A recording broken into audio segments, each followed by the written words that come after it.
الشيطان الرجيم. بسم الله الرحمن الرحيم. السلام عليكم ورحمة الله وبركاته. الفاتحة.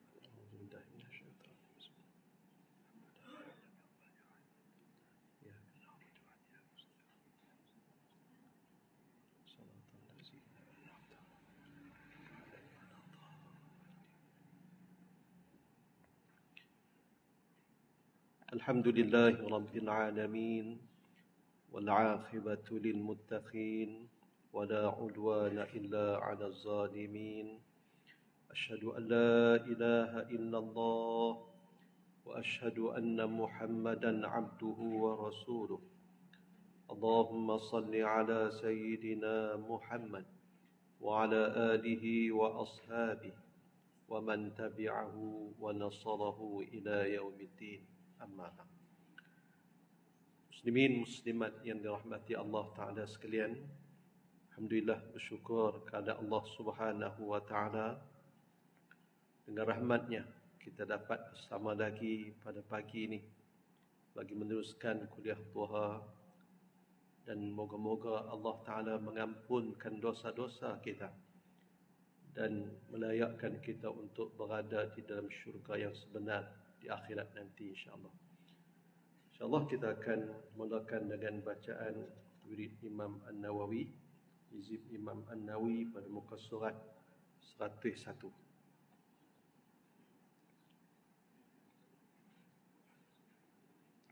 Hizib Imam An-Nawawi, muka surat 101.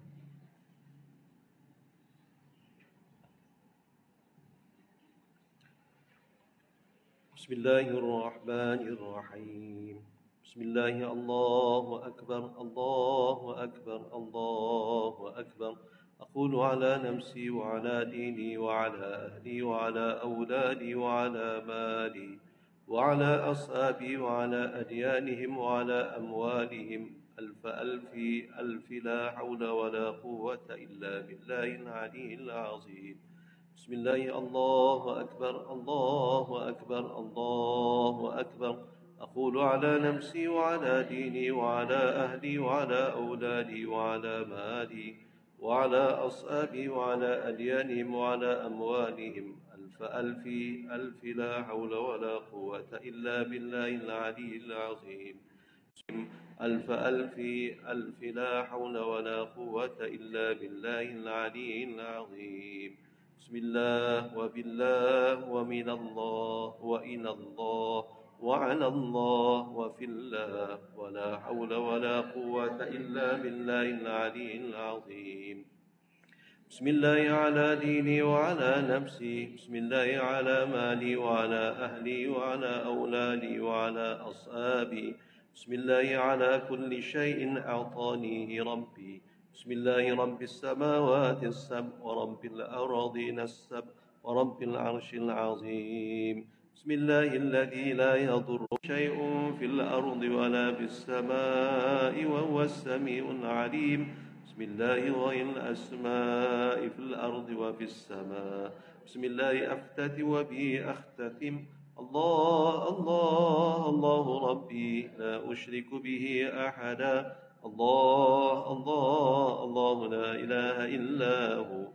الله الله الله عز وجل وأكبر ما أخاف وأحسن.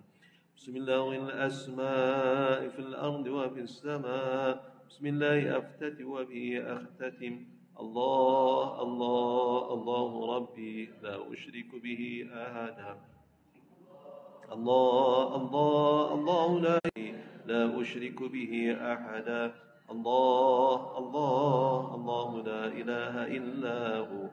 الله الله الله عز وجل وأكبر ما أخاف وأحسن. اللهم إني أعوذ بك من شر نفسي ومن شر غيري ومن شر ما خلق ربي. بك اللهم أحترز منهم، وبك اللهم أدرأ في نورهم، وبك اللهم أعوذ من شرورهم، واستكفيك إياهم، وأقدم بين يدي وأيديهم وأيدي من أهطت عنايتي وشملت إهاطتي. بسم الله الرحمن الرحيم قل هو الله أحد الله الصمد الرحمن الرحيم قل هو الله أحد الله الصمد لم يلد ولم يولد ولم يكن له كفوا أحد ومثل ذلك عن يمين وأيمانهم ومثل ذلك عن شمال وعن شمائلهم مثل ذلك أمامي وأمامهم ومثل ذلك من خلفي ومن خلفهم مثل ذلك من فوقي ومن فوقهم مثل ذلك من تحتي ومن تحتهم وأمنك وأمانتك وحزبك وإرزك وكنفك وسترك ولطفك من كل شيطان وسلطان وإنس وجان وباغ وآسد وسبع وأية وأكرم ومن شر كل دابة أنت آخذ بناصيتها إن ربي على صراط مستقيم حسبي الرب من المرء من لم يزل حسبي حسبي الله ونعم الوكيل حسبي الله من جميع خلقه إن ولي الله الذي نزل الكتاب وهو يتولى الصالحين وإذا قرأت القرآن جعلنا بينك وبين الذين لا يؤمنون بالآخرة حجابا مستورا وجعلنا على قلوبهم أكنة أن يفقهوا وفي آذانهم وقرا الله لا إله إلا هو عليه توكلت ورب العرش العظيم فإن تولوا فقل حسبي الله لا إله إلا هو عليه توكلت ورب العرش العظيم فإن تولوا فقل حسبي الله لا إله إلا هو عليه توكلت ورب العرش العظيم فإن تولوا فقل حسبي الله لا إله إلا هو عليه توكلت ولا قوة إلا بالله العلي العظيم وصلى الله على سيدنا محمد النبي الأمي وعلى آله وصحبه وسلم.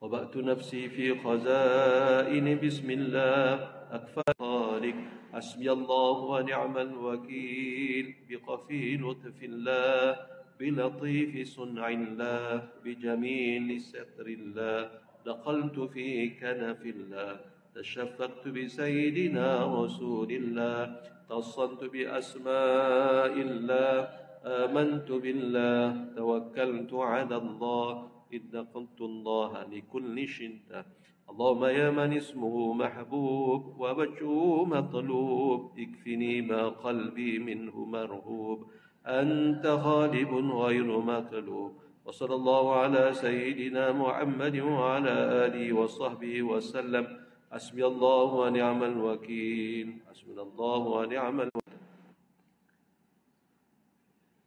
Ada dengung sikit tak Sani? Dalam dewan ada dengung.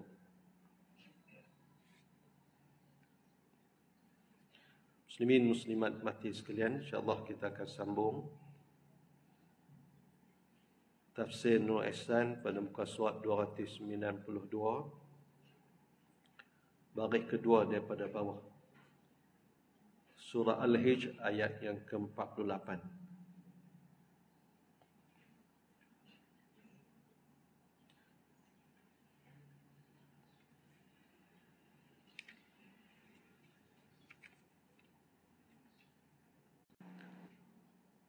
La yamassuhum fiha nasab, tiada sentuh mereka itu padanya penat.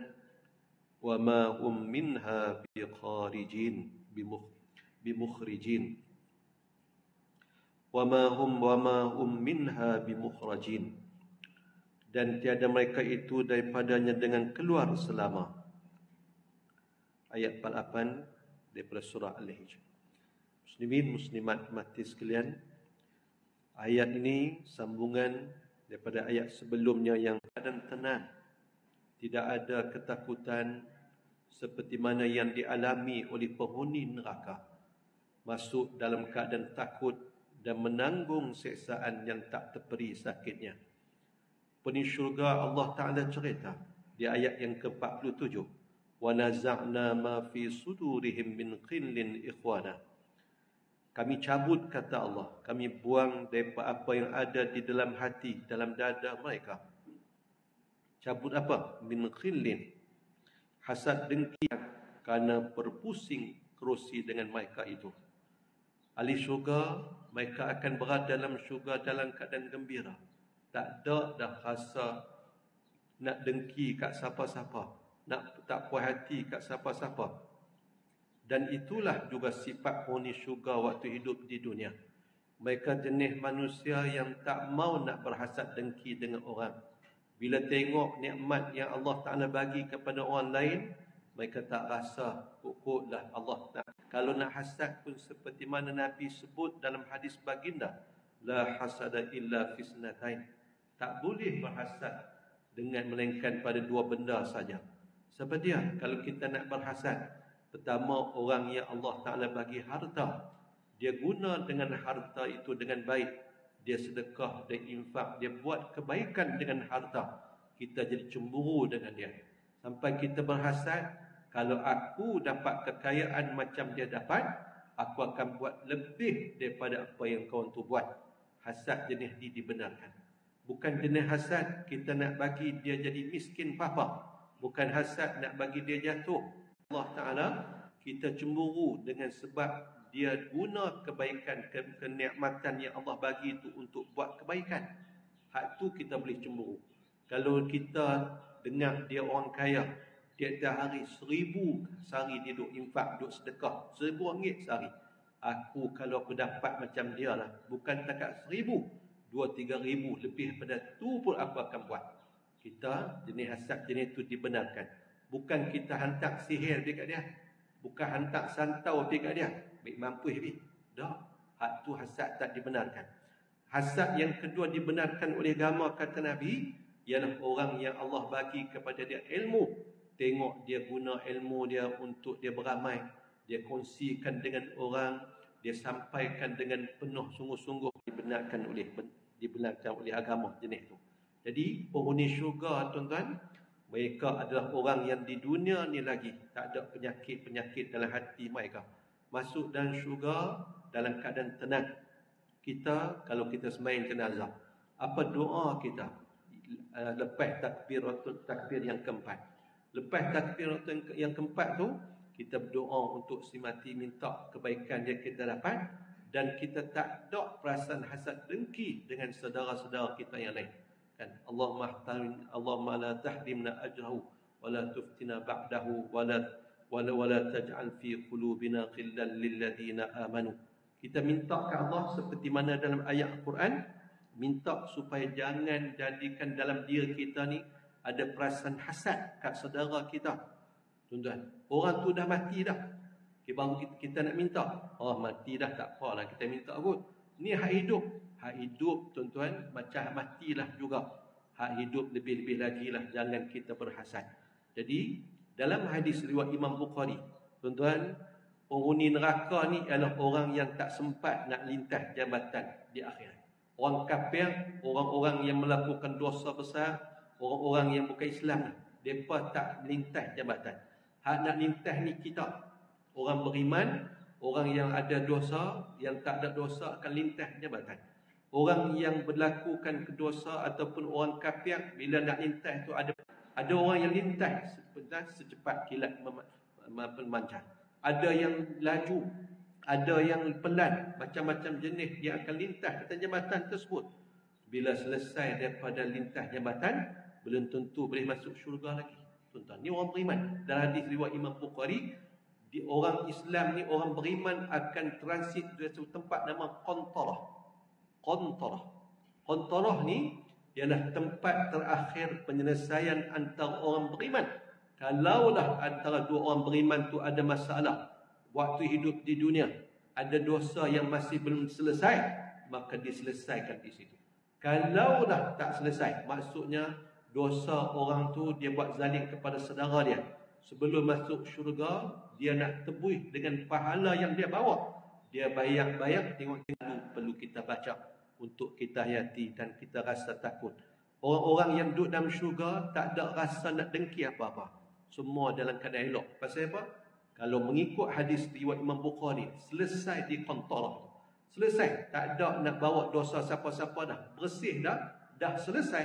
Baru masuk syurga. Masuk dalam keadaan lapang. Dalam keadaan tenang. Ala surim mutaqabilin. Mereka duduk berpandangan. Duduk menatap wajah antara satu sama lain. Kalau masuk syurga dalam keadaan duduk geram lagi kat kawan dia, kat siapa-siapa, nak natap muka macam mana? Kalau ada hasad, kalau ada marah satu antara satu sama lain, daripada dunia ni bawa sampai ke akhirat, boleh nak pandang muka hang aku? Tak boleh. Tapi penghuni syurga masuk dalam syurga dalam keadaan semua dah selesai dah. Tak ada nak tanggung bawa apa hal berdosa daripada siapa-siapa dah. Sangkut dengan siapa-siapa, tak ada dah. Masuk dalam keadaan gembira, maka boleh duduk menghadap antara satu sama lain. Ala surin, kalau surun ni makna lain juga tuan-tuan kati. Tuan-tuan, penghuni syurga bukan jenis tidur. Penghuni syurga tak tidur. Boleh kata tidur? Tak tidur. Pasal cerita pelamin. Duduk jadi ada tok guru kata ni tempat lepak ni. Dan syurga duduk lepak, sembang dalam penuh nikmat. Tak tidur. Pasal apa tak tidur? Pasal nak rasa puas-puasnya. Tak ada rasa, tak akan rasa puas, tuan-tuan, yang kata nikmat syurga. Kalau tidur, rugi. Maka penghuni syurga tak tidur. Seperti mana penghuni neraka juga tak berpeluang untuk tidur akibat daripada diseksa yang bersangatan di dalam neraka. Na'udzubillah. Muslimin, muslimat. Jadi, kita duk minta Allahumma inna nas'aluka ridha la yamassuhum fiha nasab. Mereka tak disentuh di dalam syurga itu penat. Tak ada penat dah. Penat di dunia ni. Orang beriman adalah diibaratkan dunia ni penjara bagi orang beriman. Dunia sijnun mu'min. Nabi sebut dunia ni ada penjara orang beriman. Wa jannatul kafir. Dan syurga bagi orang kafir. Tak penjara macam mana? Penjara, tuan-tuan, orang penjara, hak nu tak dibuat, hak ni tak buat, ada benda yang terlarang yang untuk dia lakukan. Begitulah orang beriman waktu hidup di dunia. Dunia ni ibarat penjara bagi dia, tak bebas nak buat yang nu, ada halal, ada haram. Ada depa lain duk balai projek, duk buh bagi rasuah, bagi nu, boleh kat depa. Kita orang Islam nak beramal dengan Islam, pakai tak boleh apa, tak boleh kaya. Tuan-tuan, keyakinan dengan agama tu, walaupun kita tak dapat ataupun kurang seperti mana orang kafir ataupun orang tak peduli dosa pahala ni dapat di dunia, tapi di akhirat Allah bagi, tuan-tuan, sebagai ganti yang tak tergambar. Tuan-tuan, tak rasa penat di dalam syurga. Dunia ni penat nak kena sembahyang. Orang kafir tak ada. Orang tak ada tak boleh, ni tak boleh. Tak boleh di dunia, tapi di akhirat Allah bagi kebebasan yang ketika itu tak ada larangan. Imam Ali Zainal Abidin, cucu Nabi SAW, berkenderaan naik kuda mahal. Dia pun orang kaya, tapi ahli ibadat digelak dengan as-sajjad, orang yang banyak sujud. Ada seorang Yahudi ni pula miskin. Dia kata, Tok Wanmu dulu, iaitu Nabi, nak Tok Nek lah.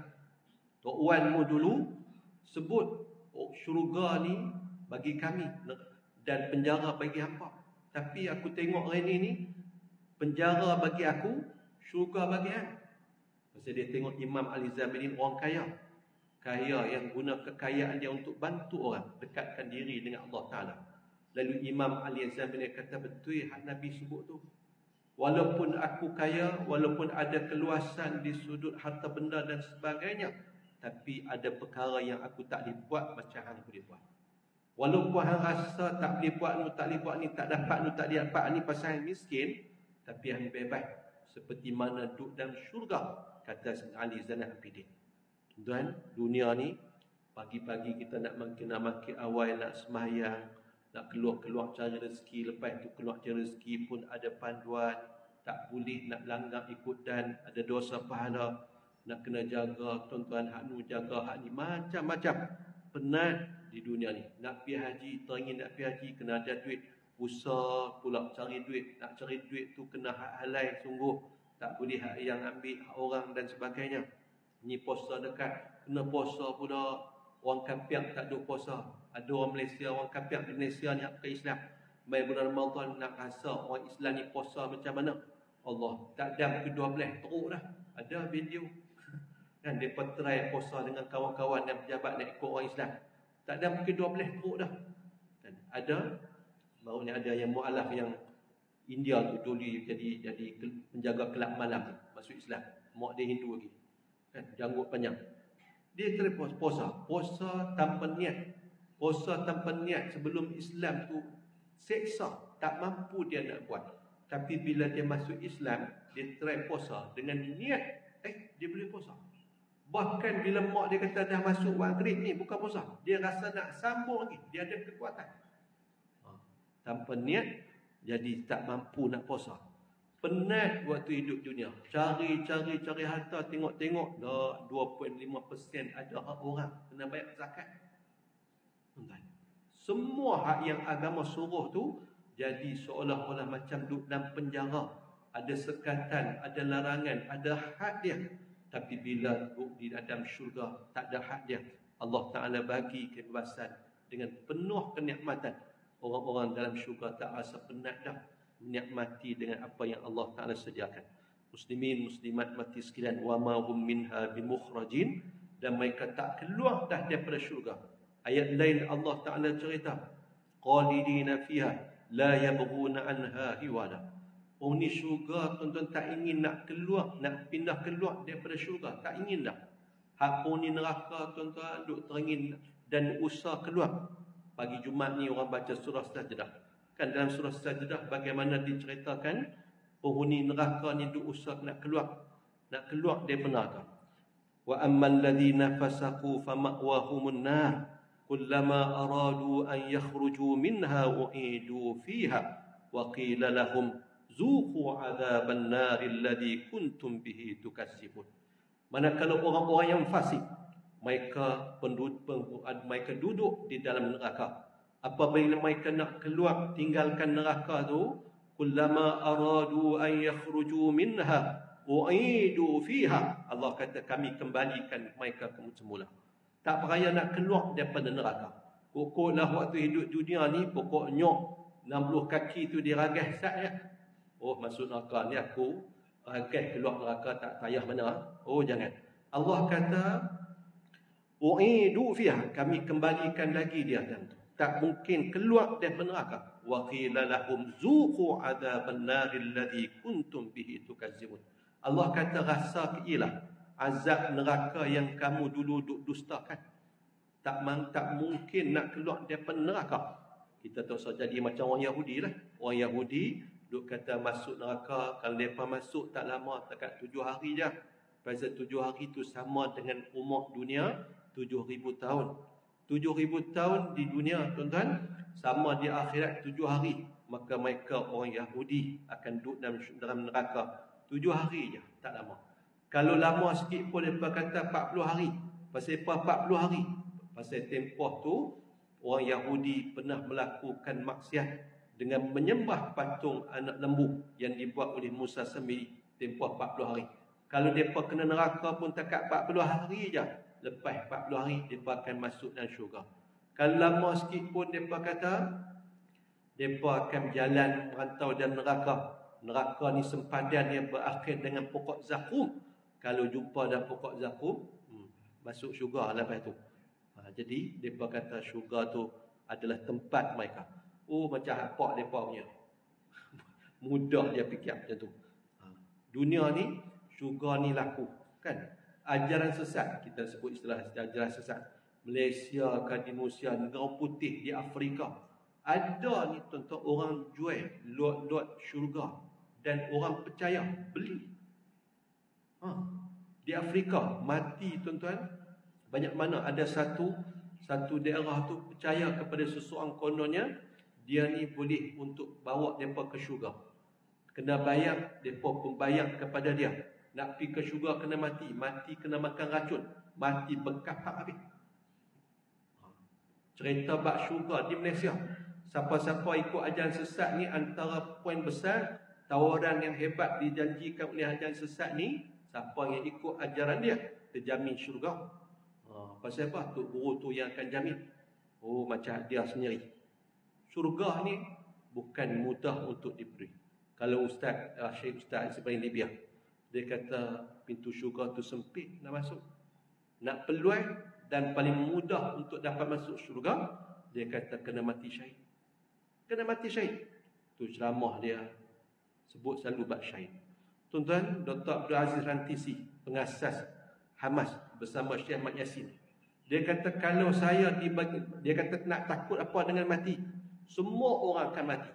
Kalaulah saya akan diberi pilihan sama ada saya mati kena bedil dengan helikopter Apache milik Israel ataupun mati dengan serangan jantung, saya pilih untuk mati kena bedil dengan helikopter Apache, dia kata. Pasal apa? Nak mati syahid. Kan? Dengan kelebihan-kelebihan yang hebat yang ada dengan mati syahid. Orang duduk dalam syurga tak akan keluar dah. Seperti mana penghuni neraka juga tak akan boleh keluar daripada neraka. Tuan-tuan. Jadi beza antara dua ni. Hak dalam syurga tak teringin nak keluar, hak neraka duduk teringin nak keluar. Pasal apa? Tak tertanggung dengan apa yang ada. Dalam surah Sad, tuan-tuan, ayat ni saya pernah bagi. Tok guru kita kata ini antara ayat untuk murah rezeki. Ayat 54 surah Sad. Inna hadza la rizquna ma lahu min nafad. Baca sehari 54 kali. Inna hadza la rizquna ma lahu min nafad. Inilah rezeki kami, kata Allah, yang tak putus-putus. Penghuni syurga Allah sebut nikmat rezeki yang Allah bagi kepada mereka tak pernah putus. Niat. Ayat ni kalau saya dapat orang berniaga, contoh dia berniaga buat ayam, teh kopi ni, waktu baca ayat tu.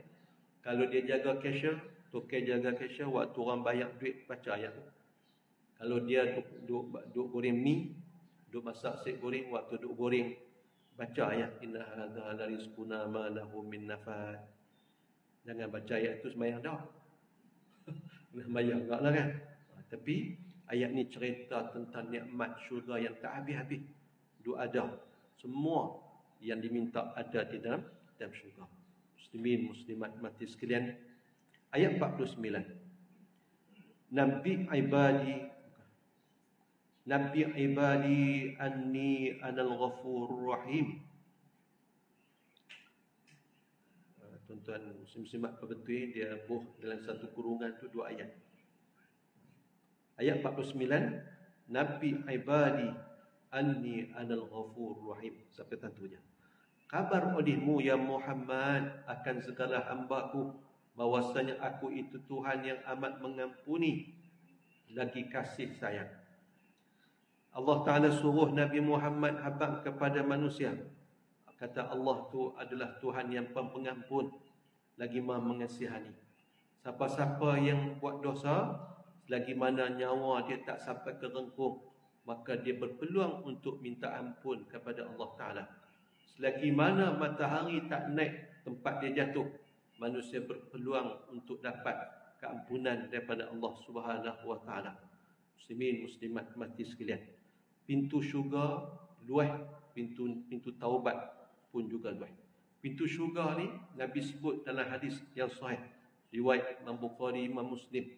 Ulama-ulama hadis riwayatkan Nabi sebut bahawa pintu syurga ni luas dia, kalau satu pintu tuan-tuan, daripada Allah Subhanahu daripada Hijr sampai ke Madinah. Luas dia lebih kurang 1272 km. Tu Nabi sebut Hijr dengan satu lagi tempat. Saya tak ingat nama tuan-tuan. Dua tempat.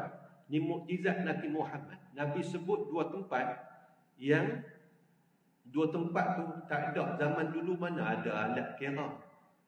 Tapi Nabi sebut dalam tempat, kalau orang boleh faham daripada apa yang Nabi sabdakan, bahawa jarak daripada tempat Nabi sebut, contoh Madinah sampai ke tempat tu, dengan tempat pertama dengan tempat kedua, mestilah sama. Kalau tidak, tak boleh, tak patut Nabi sebut dua tempat yang berbeza untuk cerita keluasan pintu syurga. Bila main zaman satelit dah ni tuan-tuan, boleh ukur jarak.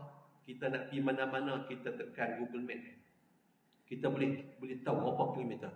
Tuan-tuan, main zaman moden ni, seperti mana yang ulama Islam kata ni mukjizat Nabi.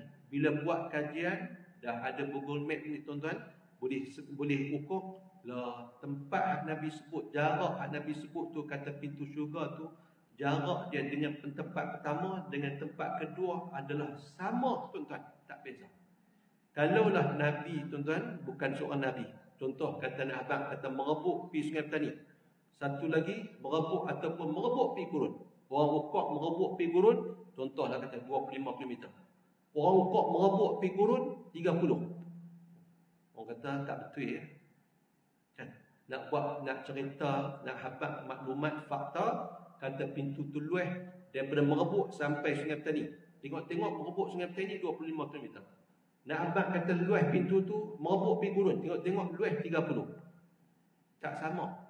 Tapi mukjizat Nabi sebut tuan-tuan, contoh kata merebut pi gurun 25 km, merebut pi Sungai Petani 25 km. Awak Nabi ukok kan? Dah, tu yang kata mukjizat yang ada pada Nabi.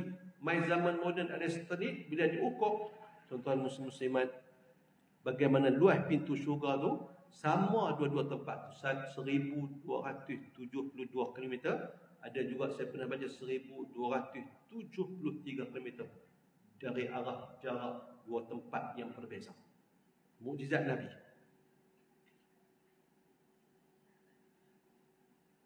Saya cari buku ada.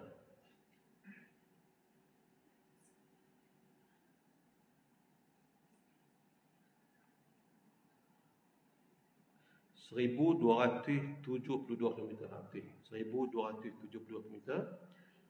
Nabi sebut, demi zat yang jiwaku berada di tangannya, sungguh jarak antara dua pintu yang ada daun pintunya. Dari pintu syurga seperti antara Mekah dengan Hajar, atau seperti antara Mekah dengan Busra. Ini dua negeri yang berbeza. Hadis riwayat Imam Muslim, hadis 287. Pertama Nabi sebut Hajar, yang kedua Nabi sebut Busra. Bukan Busra. Dua tempat beza. Awak Nabi pergi ukur kan ni? Dua tempat ni, mana Nabi nak sebut? Ni fakta. Kalau habang keluasan, tentulah kena sama dua tempat ni. Betul sungguh. Bila zaman moden kita ni, luas jarak antara Mekah ke Hajar, Mekah ke Busra tu 1272 km. Tak ada kurang. Ini mukjizat Nabi. Luas satu pintu syurga luas tu. 1270 km pergi mana hari? Merebut pergi mana? Perlis pergi Johor, dekat lebih kurang 900 km. 900 tu dia. Patah balik KL. Tu dia. Tu baru satu pintu syurga. Luasnya. Bila kita sebut itu ada orang pula, oh kalau macam tu tak payah mana masuk syurga, aku selit-selit menyilat masuk tengah orang ramai masuk. Kan? Ada buat kelolor dia tu ingat malaikat buta punya.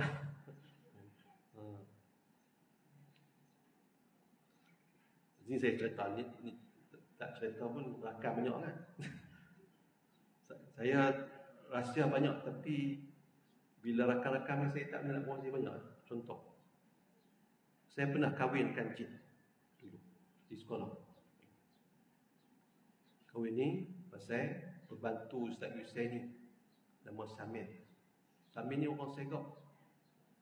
Dia kena waktu dia mengaji RPG, orang jin perempuan kenal kat dia. Dia tak rencana kajian, tak ada cikgu pasal nak tolong Ustaz Yusai ni. Dulu ni saya Ustaz Hussein ni pun duk antara pi Pasuruan, pi tengok anak di Bangin, di Dalwa. Sekali itu saya tak ikut. Jadi yang pi teman depa ni Kiai Zainal Qafi. Zainal Qafi ni daripada situ Bondo, bandar yang banyak, yang daripada Gabno sampai ke orang bawah ni beramai selawat tafrijiyah. Digelar dengan kota selawat tafrijiyah. Di pintu gerbang kota tu ditulis katanya, selamat datang ke kota selawat tafrijiyah. Jadi Kiai Qafi ni berasal, Kiai Qafi ni Allah bagi kat dia ilmu, dia boleh tengok dalam tanah lalu ayat. Ilmu ni ada. Ni mukjizat Nabi, dan mukjizat Nabi turun kepada orang alim. Dia boleh tengok, dia pergi mati dia abang. Ni buat kelagar kan. Korek adanya. Kiai Kofi ni pernah main 2-3 kali sekolah. Dia ada ilmu untuk tanah. Dia ajak saya, kalau nak beli tanah ni kena buat sekian-sekian, nak tahu tanah, buat lubang contohnya. Tengok isu ada 4 lubang, nak tahu tanah, kalau ada lubang ni sekian benda ni, ni tak usah beli tanah ni. Kalau ada benda ni boleh beli. Bahkan Allah bagi kat dia ni ilmu tahu tanah ni, dia boleh hidu dengan hidung dia.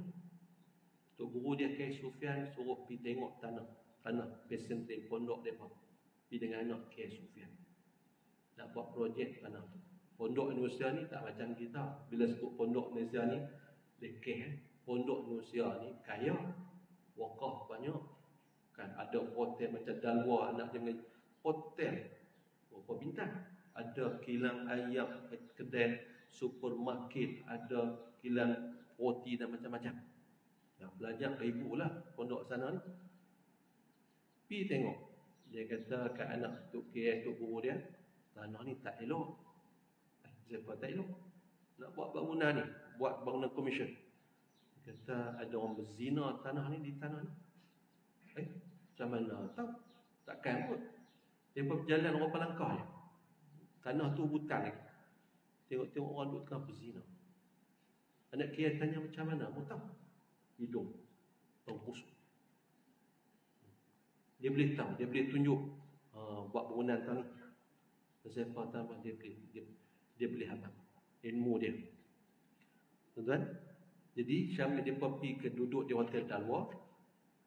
Kiai Kofi ni balik pasal Tok Guru dia suruh balik sat ke situ Bondo, tinggallah Hotel Isani, Syamil kawan-kawannya, Wan dia bersemua. Kiai Kofi ni mungkin lah kot jin takut kat dia. Mereka duduk tak ada gangguan. Bila Kiai Kofi tak ada, mereka tengok buah apple terangkat, duduk belayar. Tak ada orang pun. Duduk bunyi macam-macam, takut. Balik main ke Malaysia, rupa-rupanya ada jin perempuan yang duduk menumpang di hotel dan luar tu. Dia ikut dengan Syamil. Dia berkenan kat Syamil. Tak bisa ni telefon saya, tolong Zat. Dia pun main. Tulan, saya ingat malam Jumaat, buat dalam rumah saya. Dia kata dia berkenan kat jin tu.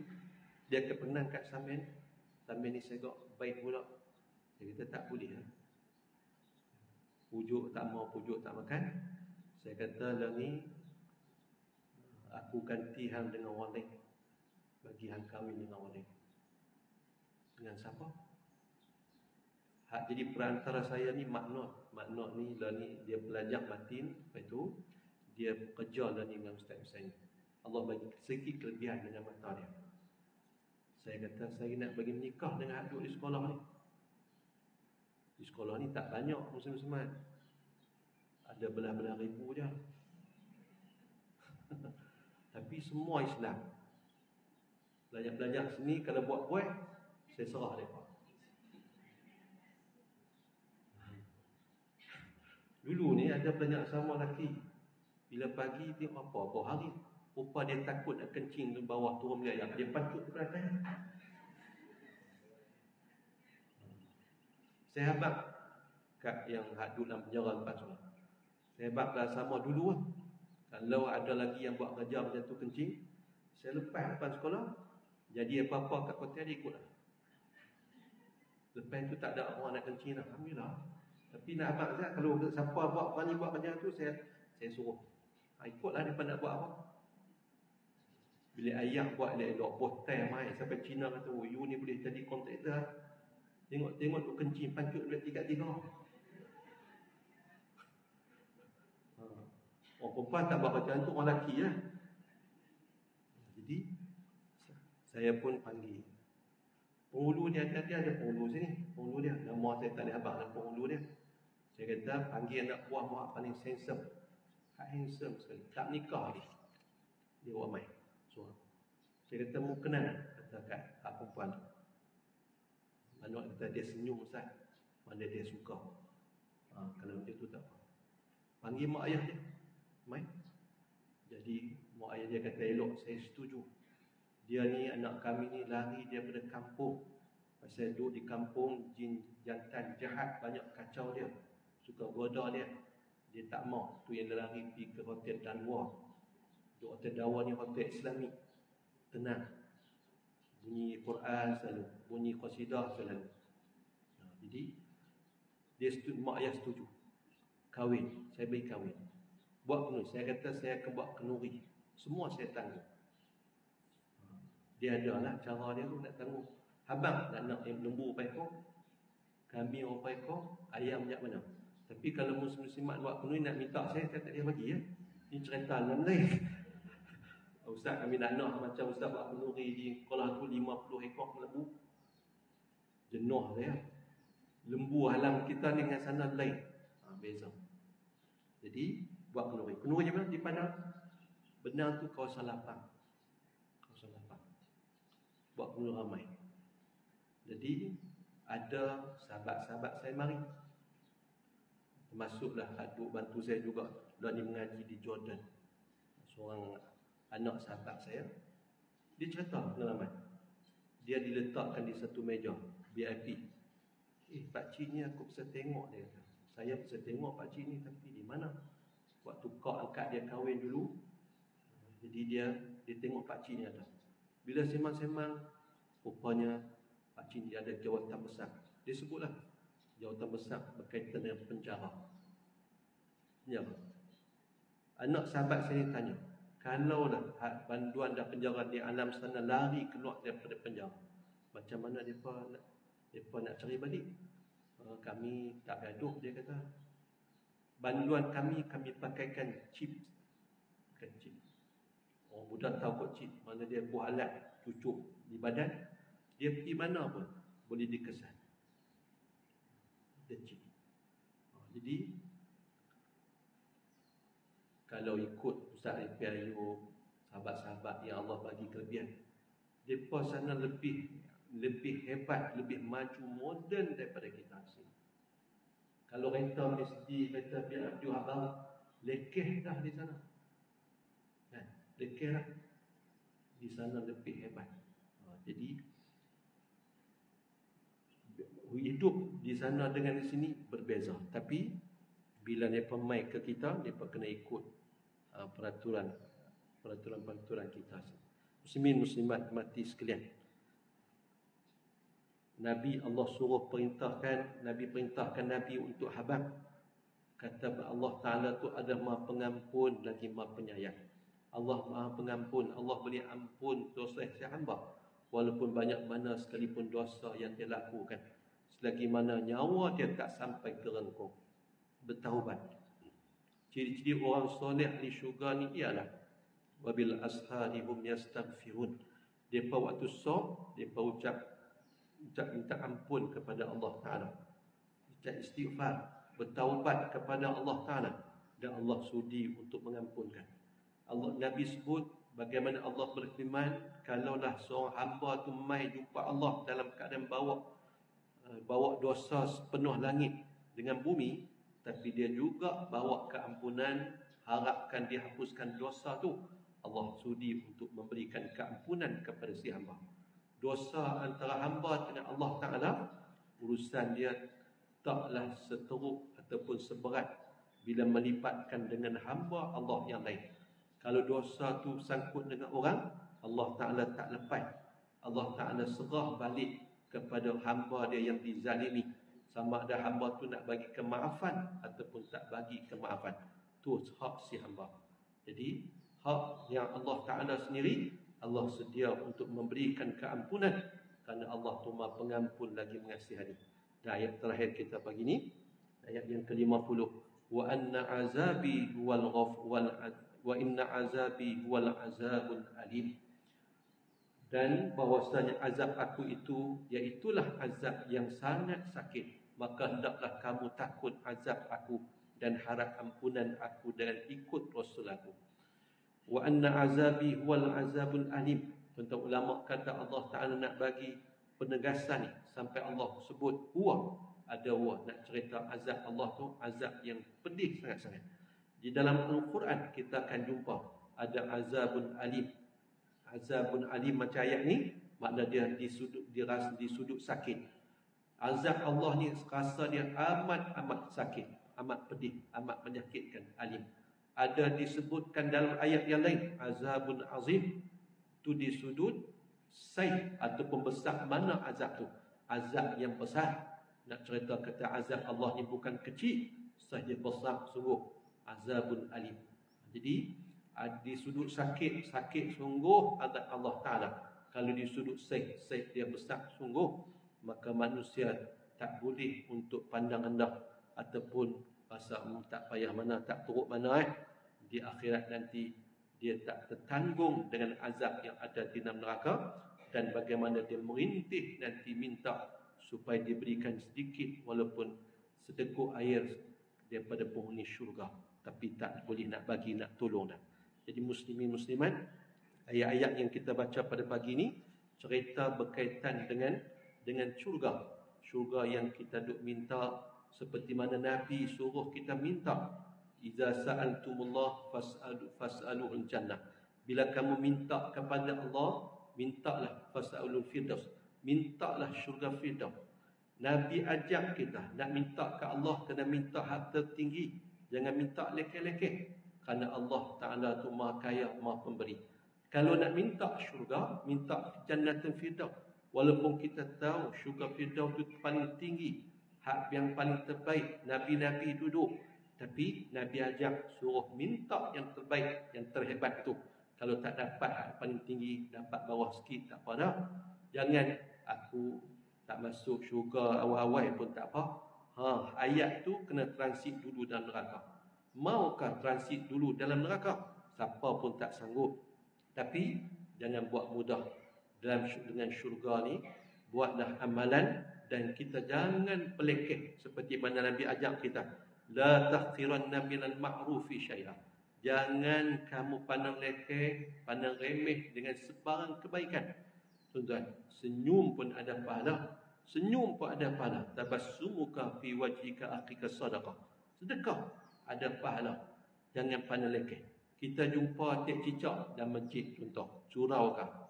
Jumpa cicak seketui je. Buang seketui tu. Seketui tu tuan-tuan, walaupun nampak lekeh, tapi ada ganjaran di sisi Allah Ta'ala. Lekeh, benda yang kita rasa tak ada apa-apa, tapi rupa-rupanya ada ganjaran besar. Diriwayatkan Imam Ghazali, orang tanya Imam Ghazali lepas dia mati, dia kata dia dirahmati oleh Allah Ta'ala. Rahmat macam mana? Bila dia duduk menulis tu, tuan-tuan, ada seekor lalat yang kelaparan, haus sangat, hingga di pena dia. Dan lalat tu hirup, lalat tu hisap dakwat yang digunakan oleh Imam Ghazali. Imam Ghazali dengan rasa ihsan, belah ihsan dia berhenti menulis.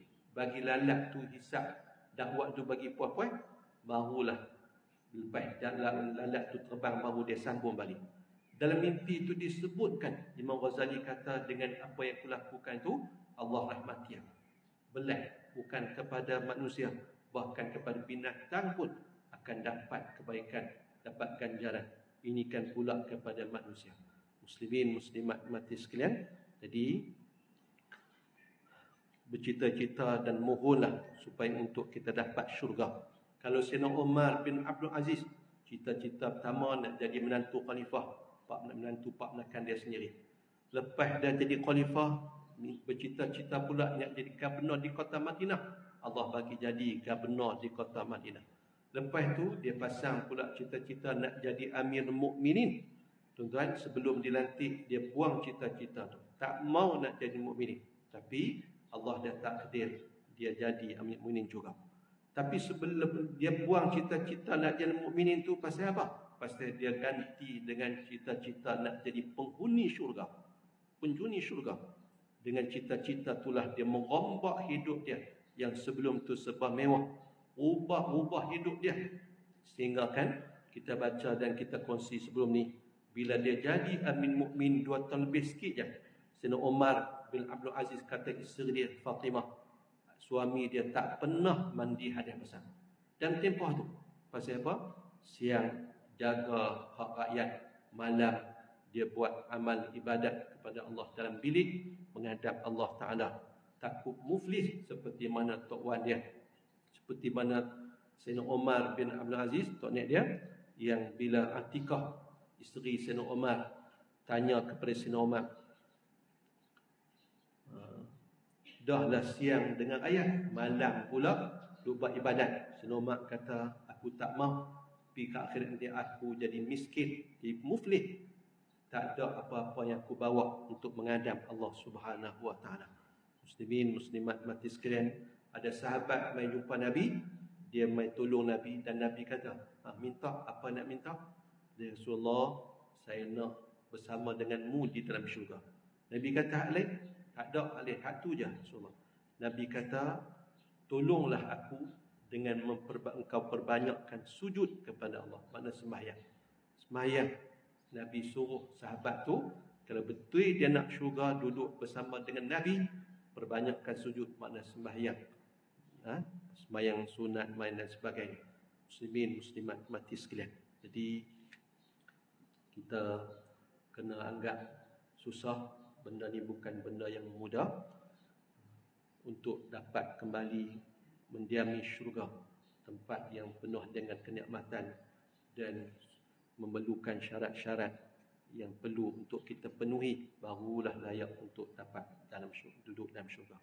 Tak ada sen? Tak main. Tak nasihat, tak main. Sambung kisah Ibrahim. Ayat yang ke-51. Wa nabbihum an dhaifi Ibrahim, dan kabar olehmu akan mereka itu daripada malaikat jamuan Ibrahim 12 orang atas rupa budak-budak lelaki yang elok rupa, atau 10 orang atau 3 orang daripada mereka itu Jibril. Nabi Muhammad, Allah suruh Nabi Muhammad cerita kepada orang, cerita tentang tetamu yang datang ke rumah Nabi Ibrahim alaihissalam. Wa nabbihum, dan ceritakan, kabarkan kepada mereka an dhaifi, tentang tetamu dhaifi Ibrahim, Nabi Ibrahim alaihissalam. Tuan-tuan, Nabi Ibrahim ni selain gelaran dia Khalilullah, gelaran Nabi Ibrahim adalah Abu Dhaifan, bapa tetamu. Nabi Ibrahim seorang yang sangat melayani dan menyantuni tetamu. Nabi Ibrahim seorang yang kaya. Ada riwayat menyebut kekayaan Nabi Ibrahim ni, dia kandungkan emas tu di leher anjing yang jaga ternakan dia ada. Kaya tak kaya? Emas dia kandung di anjing yang jaga ternakan dia ada. Passion Nabi Ibrahim sehingga digelar sebagai Abu Dhaifan. Nabi Ibrahim tak akan makan melainkan dengan ada tetamu.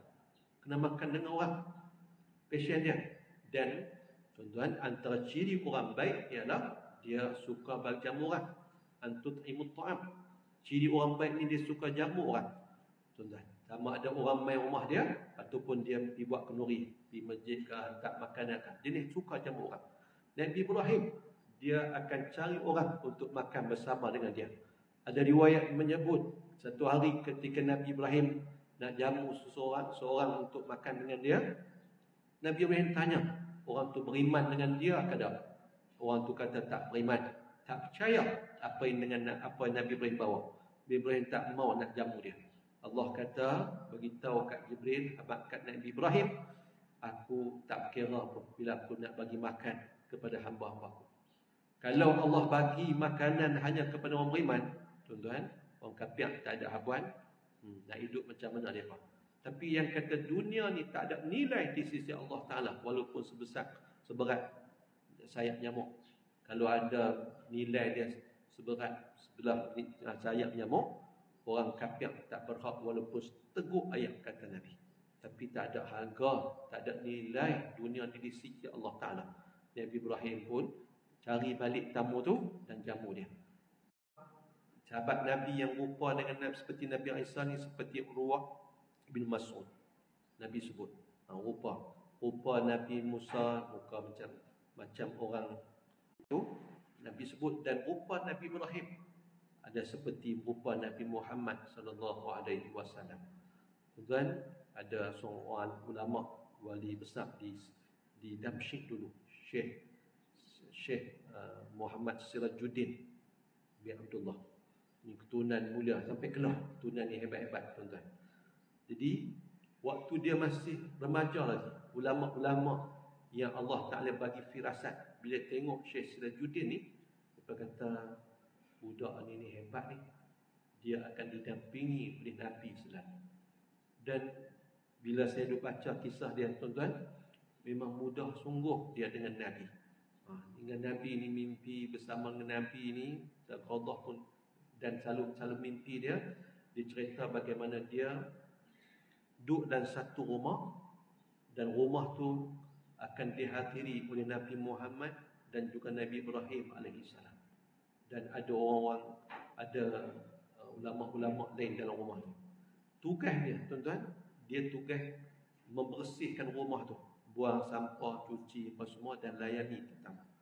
Bila selesai kerja dia, bila dia dengar pintu rumah, tuan-tuan, pintu rumah tu diketuk dan dibagi salam.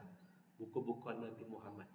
Tuan-tuan, dia pun sambut Nabi, cium tangan Nabi, dia ikut belakang Nabi.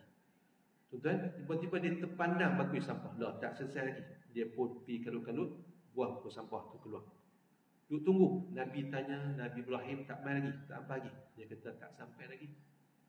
Duk lama, barulah Nabi Ibrahim main. Nabi Muhammad bangun, pergi sambut Nabi Ibrahim. Pergi peluk, ucap-ucapan yang menunjukkan kata mesranya. Sembang agak lama sambil berdiri antara Nabi Muhammad dengan Nabi Ibrahim. Dia pun sebut ciri-ciri Nabi Ibrahim. Tuan-tuan, dia kata, Nabi kata kat dia, mai salam dengan Nabi Ibrahim. Dia salam. Dia kata, kepala aku, muka aku ni di dada Nabi Ibrahim. Duduk di dada, mana tinggi besar Nabi Ibrahim ni. Sudah Nabi Ibrahim doa kebaikan untuk dia. Jadi banyak kisah-kisah dia sebut pengalaman dia dengan Nabi SAW. Orang tengok dia daripada dia budak, daripada dia remaja, orang kata ni orang yang akan selalu mendampingi Nabi. Itu sungguh. Tuan-tuan, Nabi Ibrahim alaihissalam, mak Imam Bukhari. Imam Bukhari nama Muhammad bin Ismail. Bukhari itu nama tempat, Bukhara, tapi lebih dikenali dengan Imam Bukhari. Nabi Imam Bukhari ni buta daripada kecil. Mak dia berdoa selalu ke Allah Ta'ala. Sampailah mimpi bertemu dengan Nabi Ibrahim alaihissalam. Mak Imam Bukhari. Bagaimana Nabi Ibrahim bagi tahu bahawa anak dia tu akan dapat melihat semula. Tengok betul sungguh, tuan-tuan. Lepas betul tu Imam Bukhari celik balik mata dia, boleh tengok balik berkat doa daripada Nabi Ibrahim alaihissalam, macam yang diminta oleh mak dia kat Nabi Ibrahim, supaya anak dia tu dapat melihat untuk dapat bantu agama. Ni Nabi Ibrahim alaihissalam.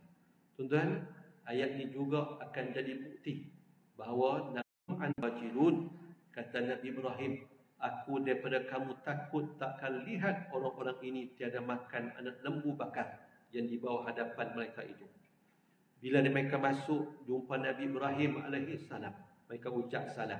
Dan ni adab, tuan-tuan, bukan adab umat Nabi Muhammad saja, bahkan daripada dulu lagi ni adab bagi salam bila pergi rumah orang, bila nak masuk rumah orang. Tuan-tuan, ni antara kemudian bawa anak mereka yang mengaji sebuah universiti itu terkenal di Indonesia. Balik anak tu, balik cuti gamanya, tiba-tiba anak tu murtad, tak percaya dah dengan Islam. Tuan-tuan, mak ayah ni bawa main anak tu jumpa dengan ustaz ni. Kan? Jadi dia kata budak ni budak cerdik, maka dia kena berhujah dengan hujah orang cerdik. Tuan-tuan, dia sempurna baik kalau Islam dari sudut bagi ucapan penghormatan tak sama dengan orang lain. Orang lain contoh orang putih, good morning, good evening, good night, selamat pagi, selamat tengah hari, selamat malam, selamat waktu tu ya. Tapi orang Islam, Assalamualaikum. Ucapan salam tu tak kira waktu pagi ke petang ke malam, sesuai semua. Kan?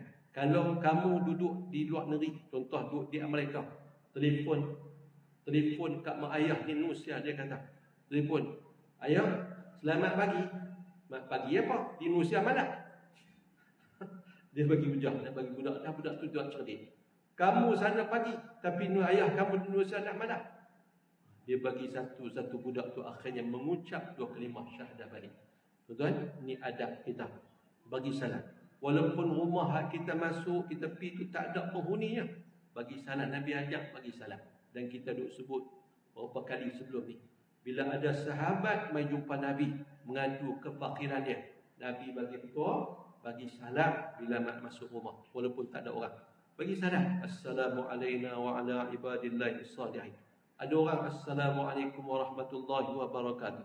Ada yang ulama gabung, assalamualaikum warahmatullahi wabarakatuh, assalamu alayna wa ala ibadillahi salihin, dan suruh sambung dengan salam kat Nabi, assalamu alaikum nabi wa rahmatullah. Lepas tu baca qul huwallah 3 kali. Baca qul huwallah 3 kali, tuan-tuan Nabi sebut bagi salam. Lepas tu baca qul huwallah 3 kali ketika masuk rumah. Rumah tu akan jadi kaya, jiran pun akan tumpang kekayaan itu, melimpah kat dia. Sahabat tu balik buat semua dan kaya semua. Tapi kita kalut 3 kali ya qul huwallah tak dan. Kasut pun pelanti mana halal. Bagi salam. Saya ada hikmah besar di sebalik ucapan salam itu. InsyaAllah minggu depan kita akan sambung ayat daripada kisah Nabi Ibrahim AS, insyaAllah.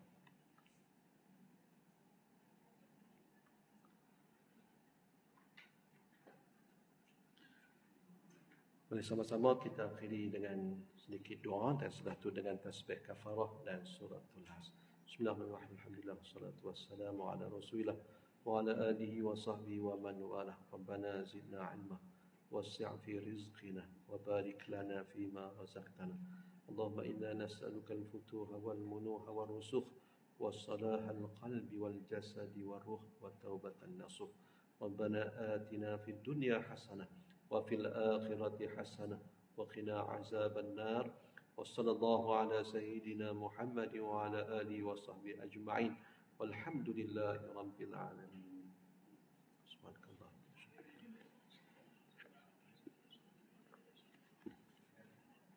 Wallahu a'lam. Assalamualaikum warahmatullahi wabarakatuh.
الله أكبر ولله الحمد. السلام عليكم ورحمة الله وبركاته. أعوذ بالله السميع العليم من الشيطان الرجيم. بسم الله الرحمن الرحيم. بسم الله ما شاء الله لا يسوق الخير إلا الله. بسم الله ما شاء الله لا يصرف السوء إلا الله. بسم الله ما شاء الله ما كان من نعمة فمن الله. بسم الله ما شاء الله لا حول ولا قوة إلا بالله. بسم الله ولا استعانة إلا به. والحمد لله ولا ثناء إلا عليه. والصلاة والسلام على رحمة الله للعالمين ومسك الختام لسائر الأنبياء والمرسلين سيدنا ومولانا محمد الأمين وعلى آله وصحبه ومن سار على نهجه واتبع هداه إلى يوم الدين. أما بعد فإن أصدق الحديث كتاب الله وخير الهدي هدي سيدنا محمد صلى الله عليه وسلم وشر الأمور محدثاتها وكل محدثة بدعة وكل بدعة ضلالة وكل ضلالة في النار. فنقول اللهم أجرنا من النار ونقول اللهم اجعلنا من الذين يستمعون القول فيتبعون أحسنه. اللهم اهدنا واهد بنا واجعلنا سببا وسبيلا لمن اهتدى، واقدر لنا ولهذه الأمة المحمدية الخيرة الخيرا حيث كان وأينما كانوا، فإنك تقدر ونحن لا نقدر، وإنك على كل شيء قدير، فأنت تعلم ونحن لا نعلم، وإنك أنت علام الغيوب. اللهم اجعلنا من الذين إذا أحسنوا استبشروا وإذا أساءوا استغفروا. بشرنا بإحسانك في الدنيا رؤيا سيدنا محمد صلى الله عليه وسلم، ووفي لنا بجودك يوم القيامة لقيا سيدنا محمد صلى الله عليه وسلم، وارزقنا بعفوك يوم النشور شفاعة سيدنا محمد صلى الله عليه وسلم، واجعلنا جميعا وللحاضرين والغائبين من صالح أمتي سيدنا محمد صلى الله عليه وسلم. وصل اللهم يا ربنا صلاة جلال وسلم سلام جمال على حضرة حبيبك سيدنا محمد، واغشه اللهم بنورك كما غشيته سحابة تجليات فنظر إلى وجهك الكريم، وبحقيقة الحقائق كلم مولاه العظيم الذي أعاذه من كل سوء. اللهم فرج كربنا كما وعدت، أمن يجيب المضطر إذا دعاه ويكشف السوء، وعلى آله وصحبه آمين. اللهم آمين يا كريم. Alhamdulillah wa syukurillah, puja dan syukur kepada Allah Subhanahu wa taala dengan limpah kurniaan hidayah dan taufik daripada Allah. Pada pagi ini Allah Subhanahu wa taala kurniakan kesempatan untuk kita berada bersama dalam halaqah ataupun dalam majlis ini. Mudah-mudahan Allah Subhanahu wa taala berkati kita semua insya-Allah dengan limpahan rahmat Allah Subhanahu wa taala, kurniaan sakinah, ketenangan daripada Allah, mendapat doa daripada para malaikat Allah, mendapat doa istighfar daripada kalangan para malaikatillah, dan tersenarai daripada kalangan hamba-hamba Allah yang Allah restu dan Allah redha perjalanan hidup kita di dunia, sampailah nantinya kita bertemu dengan Allah pun sama kita harapkan. Mudah-mudahan Allah Subhanahu wa taala terima kita sebagai hamba-Nya dan redha kita, dan terima segala amal taat yang kita lakukan, hapuskan segala kejahatan dan ampunkan dosa-dosa kita, tutup keaiban kita, dan kurniakan limpah rahmat-Nya untuk kita insya-Allah. Mudah-mudahan berkat kita berada pada bulan Rajab, salah satu daripada bulan haram seperti mana yang kita maklumi, disebutkan bulan Rajab ini salah satu daripada 4 bulan haram yang disebut oleh baginda Rasulullah sallallahu alaihi wa alihi wa sahbihi wa baraka wasallam, as-sanatu 12 syahran minha 4 hurum, 3 mutawaliyatun, Dzul Qa'dah, Dzul Hijjah wal Muharram, wa Rajab Mudhar baina Jumadai wa Sya'ban, atau kama qala alaihi salatu wassalam. 1 tahun itu Allah Subhanahu wa taala tetapkan 12 bulan, tak kurang tak bertambah. Telah pun Allah Taala tentukan perjalanan masa, setiap tahun 1 tahun itu 12 bulan. Semenjak daripada Allah Subhanahu wa taala menciptakan langit dan bumi, Allah Subhanahu wa taala telah menetapkan bahwasanya 1 tahun itu 12 bulan, 4 daripadanya itu bulan haram, dan 3 daripada 4 bulan haram itu berturut-turutan, iaitu Dzul Qa'dah, Dzul Hijjah dan juga Muharram, dan satu lagi Rajab, dikenali dengan Rajab Mudhar, yang berada di antara Jamadil Awal atau Jumadil Ula dan juga Thaniyah, dan juga bulan Sya'ban. Jadi bulan Rajab ini termasuk daripada bulan haram yang punya kehormatan, kelebihan dan keistimewaan. Maka mudah-mudahan apa yang kita lakukan daripada kebaikan dan kebajikan itu diterima di sisi Allah Subhanahu wa taala, dan diberikan limpah kurniaan kebaikan yang Allah Subhanahu wa taala janjikan dengan berkat limpah kurnia dan juga rahmat Allah Subhanahu wa taala. Sesungguhnya Allah tidak pernah memungkiri janji. Dan kita pun tahu hidup kita makin hari walaupun nampak umur makin bertambah, angka makin banyak, bukanlah makna itu menunjukkan kemegahan kata kita hidup lama, tidak, tetapi itu menunjukkan makin hari makin dekat kita dengan mati. Tak kira tua, tak kira muda, tak kira sakit sihat, mati adalah ketetapan yang telah ditentukan oleh Allah. Maka hidup kita ni, manusia ni diumpamakan seperti mana hari-hari yang berjalan ataupun yang berlalu dalam kitaran waktu. Bila berlalunya satu hari, maka luputlah umur kita satu, makin dekat kita dengan kematian. Ya ibna Adam, innama anta ayyamun, fa idza dhahaba yawmuka dhahaba ba'duk. Kata Sayyiduna al-Imam Al-Hasan Al-Basri radhiyallahu ta'ala anhu, ya ibna Adam, wahai anak Adam, wahai manusia, innama anta ayyamun, hanya saja kamu itu seperti mana umpamanya hari-hari yang kamu lalui dalam hidup kamu. Fa idza dhahaba yawmuk, bila berlalunya satu hari daripada umurmu, dhahaba ba'duk, maka telah berlalu dan habis sebahagian daripada dirimu. yakni kesempatan hidup atas muka dunia yang makin hari makin sikit, makin sikit, makin sikit, sampai waktu yang telah ditentukan oleh Allah. Semua kita akan kembali kepada ketetapan yang telah pun ditentukan oleh Allah. Mati, kemudian akan dibangkitkan semula, kemudian nanti dihimpunkan di mahsyar, menghadapi hitungan amal di hadapan Allah. Mudah-mudahan Allah Subhanahu wa rahmati kita semua insya-Allah. Allahumma ultuf bina warhamna wa sallimna ya karim. Sambung sikit insya-Allah. Kita bacalah dalam kurang-kurang lebih 40 minit insya-Allah. Kita baca kitab-kitab perjalanan hidup baginda Nabi Muhammad sallallahu alaihi wasallam, As-Siratun Nabawiyah, Durusun wa Ibar, kajian dan pengajaran, buku ataupun kitab yang telah pun disusun oleh Dr. Mustafa Sibai rahmatullahi alaihi wa ridwanuhu, wa nafa'ana Allah bi'ulumihi wa bi asrarihi wa bi anwarihi wa bihi fid darain amin.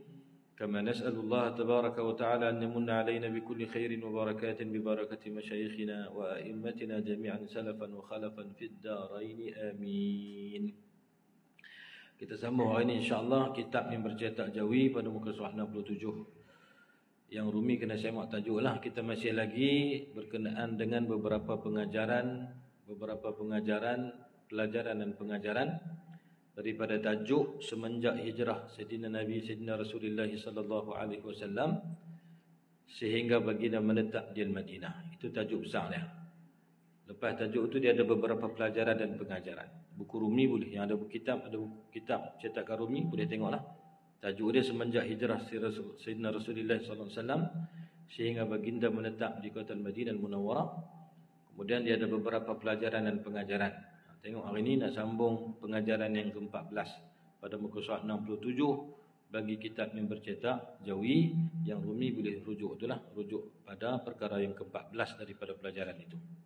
Itu katanya rahimahullahu taala wa nafa'ana Allahu bi'ulumihi fid darain amin.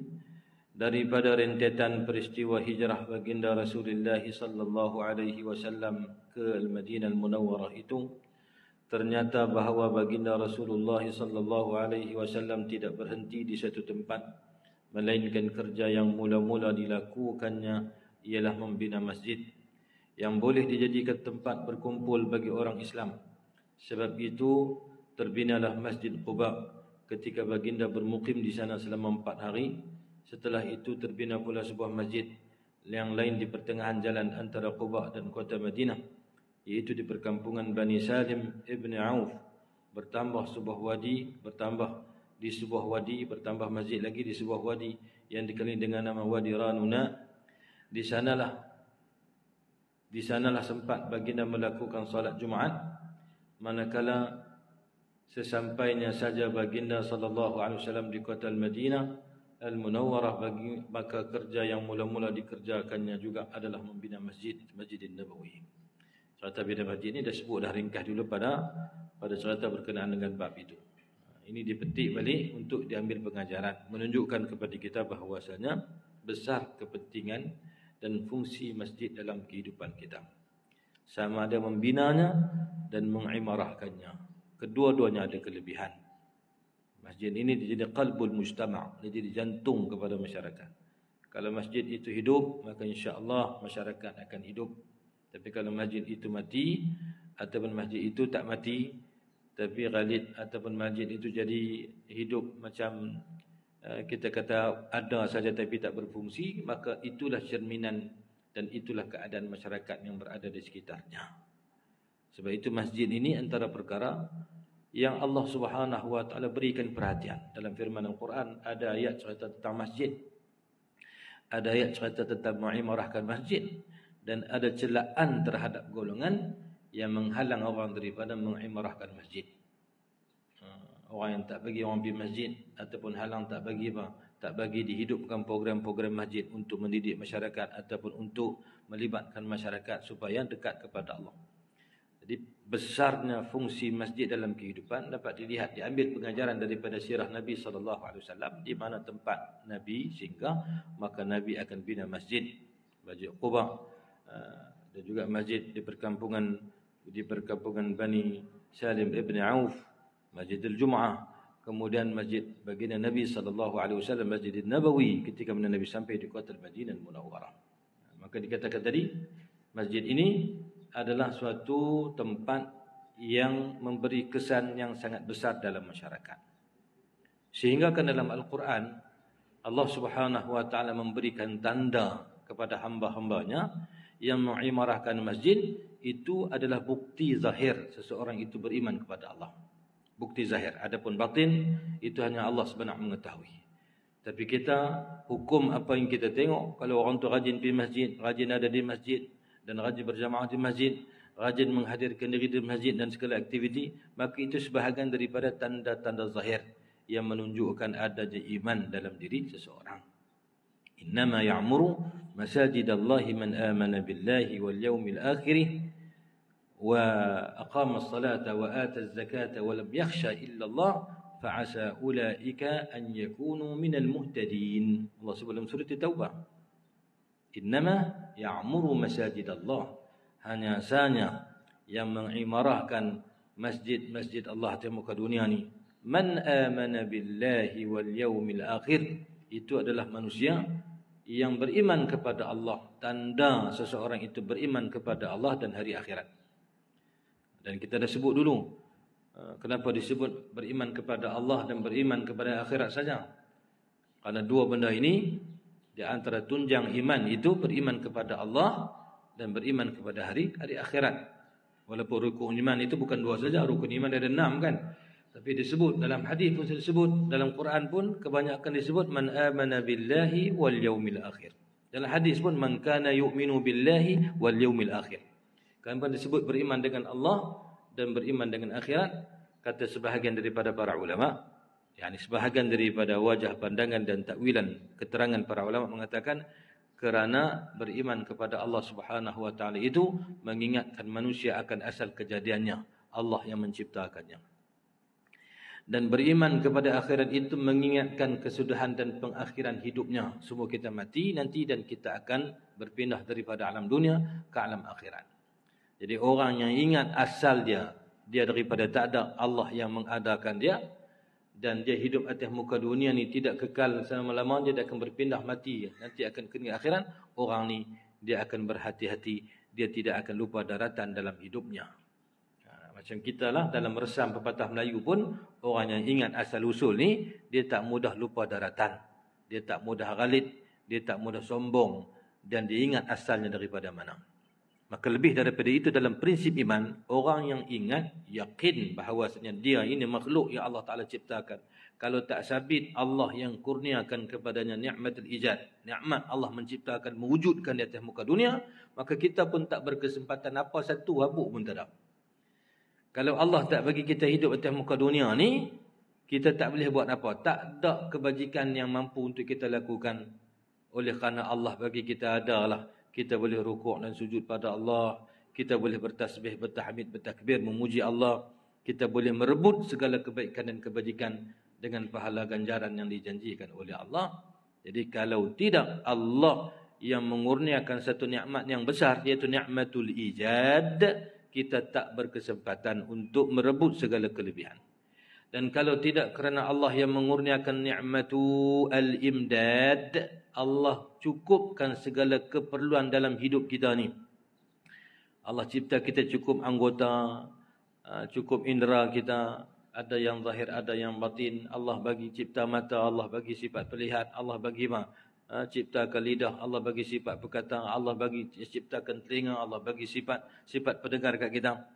Dan Allah kurniakan rezeki hidup atas muka dunia ni, ada tanah lapang untuk kita lalu, tempat yang sesuai untuk kita hidup dengan udara yang kita hirup. Itu semua adalah nikmatul imdad, nikmat segala kemudahan yang Allah berikan kepada kita. Allah cukupkan keperluan dan kemudahan untuk kita hidup. Dan yang besarnya nikmatul irsyad, iaitu nikmat petunjuk yang Allah Subhanahu wa taala kurniakan. Tapi itu semua bermula dengan nikmatul ijad, nikmat Allah Subhanahu wa taala bagi kita hidup di muka dunia ni. Jadi orang yang ingat kata dia ni kalau Allah tak bagi hidup maka tak ada Allah di muka dunia, maka dia tidak akan lupa pada Allah. Dia tidak akan lupa dan akan sentiasa taat pada Allah. Dan kalau dia ingat bahawasanya nanti dia akan mati, akan meninggalkan dunia, berpindah ke alam akhirat, maka dia tak akan ghalid hidup di muka dunia ni. Dia akan rebut masa yang Allah Subhanahu wa taala berikan. Dia tidak akan sisihkan waktu yang Allah kurniakan sebagai modal besar dalam kehidupan. Umur itu sebahagian daripada modal yang Allah berikan. Orang yang cerdik, dia akan gunakan modal untuk jana keuntungan. Allah bagi umur, Allah bagi sihat, Allah bagi hidup atas muka dunia. Itu modal daripada Allah. Maka orang beriman, al-mu'min al-kayyis, mukmin yang cerdik, itu akan menggunakan modal itu untuk dia mendapatkan, melakukan apa yang Allah Ta'ala perintah, semata-mata taat pada Allah dan mengharapkan dengan limpah kurnia Allah mudah-mudahan diberikan kebaikan. Maka Allah menyebut innama ya'muru masajidallahi man amana billahi wal yaumil akhir. Hanya saja mereka yang mengimarahkan rumah Allah Ta'ala itu adalah tanda orang itu beriman kepada Allah dan hari akhirat. Wa aqama salat, dan dia mendirikan salat. Wa ataz zakah, dan dia mengeluarkan zakat. Walam yakhsha illa Allah, dan dia tidak takut melainkan hanya kepada Allah Subhanahu wa taala. Asa ula an yakun fa asa ulaika an yakunu minal muhtadin. Maka mudah-mudahan mereka itu tergolong daripada kalangan hamba-hamba Allah yang mengikut atau mendapat petunjuk daripada Allah Subhanahu wa taala. Itu ayat Allah Taala puji orang yang mengimarahkan masjid. Itu imarah masjid, masjid dah ada kita imarah. Bahkan tak ada masjid, orang buat masjid pun Allah janjikan dengan kelebihan. Man bana lillahi masjidan kamafhasi qatatin banallahu lahu baitan fil jannah, atau kama qala alaihi salatu wasalam. Siapa-siapa yang buat masjid, bina masjid kerana Allah, bukan riaan wala riaan, la riaan wala riaan. Bukan kerana nak menunjuk-nunjuk, bukan abang kata aku duit banyak, bukan abang kata masjid kami yang paling hebat, bukan abang kata kami masjid nombor 1, bukan. Dia buat segala apa dihidupkan masjid, orang nak kata ikut sukalah, tu nak menunjuklah tu, itu orang kata, tak pergilah. Tapi kita buat niat sungguh kerana Allah. Siapa-siapa yang bina masjid kerana Allah, walau kamafhasi qatatin, walaupun sebesar sarang burung kecil walaupun sebesar sarang burung, tapi dia buat kerana Allah, banallahu lahu baitan fil jannah, Allah akan bina untuknya istana dalam syurga. Itu satu tamthilan ataupun satu tashbih yang baligh. Mana ada masjid besar sarang burung, nak buat tapak kaki tak lepas. Tapi nak abang kata kalau kita usaha untuk bina masjid, masjid tu harga dia 1 juta, kita bagi RM2 saja, RM2 itu pun tidak akan disia-siakan oleh Allah. Kenapa? Li'annaka banaita masjidi fi ardi liya. Karena kamu bina rumah atas muka dunia ni kerana aku. Membana lillahi masjidan. Siapa-siapa yang membina kerana Allah, untuk Allah masjid. Bukan bab bina masjid saja sebenarnya. Semua amalan yang kita buat itu mesti lillah. Kita mengaji pun nawaitu ta'alluma wa ta'lima. Kita mengaji dan mengajar lillah. Kita berdakwah kerana Allah lillah. Kita berjuang lillah. Kita buat apa pun atas muka dunia ni, mesti hati kita itu dibetulkan kerana Allah Subhanahu wa taala. Tapi nak ceritanya begitu. Yang kata masjid ni, membinanya itu satu kemuliaan, mengimarahnya itu satu kemuliaan. Bahkan orang yang menyekat orang lain daripada mengimarahkan masjid, maka orang itu dicela dan dikutuk oleh Allah, sehingga Allah namakan dia orang apa? Azlamun nas, orang yang antara orang yang paling zalim. Wa man azlamu mimman mana'a masajidallahi an yuzkara fiha ismuhu wa sa'a fi kharabiha. Allah sebut dalam surah Al-Baqarah ila akhir ayat. Siapa lagi yang lebih zalim daripada manusia ataupun golongan yang menghalang manusia daripada masuk ke masjid. Walaupun ayat itu cerita tentang orang-orang musyrikin Makkah yang menghalang orang Islam daripada masuk ke masjid, tapi umum pengajarannya untuk kita. Siapa-siapa yang menghalang daripada orang nak hidupkan masjid, nak imarahkan masjid, itu termasuk daripada orang yang menghalang daripada manusia menyebut nama Allah ataupun ingat pada Allah. Karena fungsi masjid adalah mengajak manusia supaya ingat pada Allah. Ingat pada Allah. Orang yang ingat pada Allah ni akan teratur hidupnya. Kalau dia berjuang kerana Allah. Kalau dia berniaga kerana Allah. Kalau berkeluarga kerana Allah. Kalau bermasyarakat kerana Allah. Dia buat apa pun, berpolitik kerana Allah. Kenapa? Kerana zikrullah, ingat pada Allah. Maka antara fungsi besar masjid adalah untuk mengingatkan manusia kepada Allah. Di samping mendirikan solat itu sendiri mengingatkan manusia kepada Allah. Rukuk dan sujud mengingatkan kepada Allah. Majlis ilmu, khutbah yang disampaikan, majlis ilmu, kuliah tadris, kuliah pengajaran ataupun ta'lim yang diberikan, semua itu adalah mengajak manusia ingat pada Allah. Jadi diulang balik cerita tentang bagaimana Nabi sampai di Masjid Quba. Nabi bermukim 4 hari di situ. Kemudian Nabi bina Masjid Quba. Kemudian Nabi bina masjid dalam perjalanan di perkampungan Bani Salim ibn Auf. Kemudian Nabi bina Masjid An-Nabawi. Nabi bina Masjid An-Nabawi di kota Madinah Al-Munawwarah. Ini semua jelas menunjukkan bahawa betapa pentingnya masjid dalam Islam. Semua ibadat yang terdapat dalam Islam adalah bertujuan untuk membersihkan jiwa, memurnikan akhlak, mengukuhkan unsur-unsur tolong-menolong di antara sesama Islam. Begitu juga dengan salat jamaah, salat Jumaat dan solat 2 hari raya adalah tanda yang jelas tentang perhimpunan, kesatuan dan penyatuan umat Islam. Kerjasama mereka itu berdasarkan kebajikan dan ketakwaan. Syariat dalam Islam ni ada hikmahnya. Allah syariatkan solat berjamaah yang dilakukan di masjid. Allah syariatkan kita untuk apa? Ada perhimpunan besar, ada perhimpunan mingguan seperti mana Yaumul Jumaah. Adanya salat Jumaah, adanya khutbah Jumaah. Itu semua isyarat antara hikmahnya memberikan pentingnya kesatuan kita dalam kehidupan. Lebih lagi kita nak buat kerja baik, nak ajak manusia kembali kepada Allah ni, tak boleh buat kerja sendiri-sendiri. Ini bukan cerita koboi. Cerita ad-da'watu ila Allah ini termasuk daripada amal yang berhajat kepada jamaah, berhajat kepada kumpulan, berjamaah, berhajat kepada organisasi, berhajat kepada kita saling tolong-menolong. At-ta'awun 'alal birri wat taqwa wa ta'awanu 'alal birri wat taqwa wa la ta'awanu 'alal itsmi wal 'udwan. Maka sebab itu hikmah kita tengok bagaimana dalam perjuangan Islam, walaupun baginda Rasulullah sallallahu alaihi wasallam itu diberikan kemuliaan, bahkan dibekalkan dengan mukjizat yang mencabar kemampuan manusia, sama ada mukjizat yang ma'nawiyah ataupun mukjizat yang hissiyah. Kelebihan Allah berikan kepada Nabi. Batu yang tak mampu dipecahkan oleh para sahabat ketika mana menggali parit, maka dia diketuk oleh Nabi sehingga apa? Sehingga pecah. Batu-batu kecil bertasbih di atas telapak tangan baginda Rasulullah sallallahu alaihi wasallam yang mulia. Bulan terbelah dengan isyarat tangan baginda Nabi sallallahu alaihi wasallam. Batu bagi salam kepada Nabi. Turunnya para malaikat mengiringi perjalanan Nabi. Bahkan dalam peperangan jihad, dalam al-qital, malaikat itu semua mukjizat-mukjizat yang Allah kurniakan. Maka barangkali ada akal manusia mengatakan kalau begitu tak perlulah Nabi ini pertolongan sahabat. Nabi seorang pun Nabi boleh bawa Islam. Memadai Nabi itu diiringi dan ditemani oleh apa? Oleh Aminus Sama, Sayyiduna Jibril alaihi salam. Kalau Sayyidina Jibril seorang saja duduk dekat dengan Nabi, siapa boleh rapat dengan Nabi?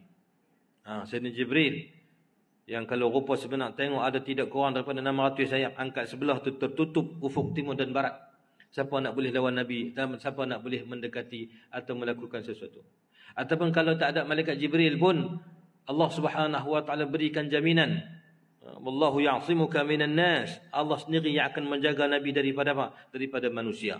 Kalau ikut kata tak perlulah. Kenapa perlu nak buat masjid? Kenapa perlu nak ajak ada para sahabat? Kenapa perlu hayya 'alal jihad? Nabi panggil dan suruh para sahabat untuk berjihad. Memadai dengan Nabi seorang berjuang. Boleh Allah Taala dapat. Tetapi Allah nak ajak kita iktibar.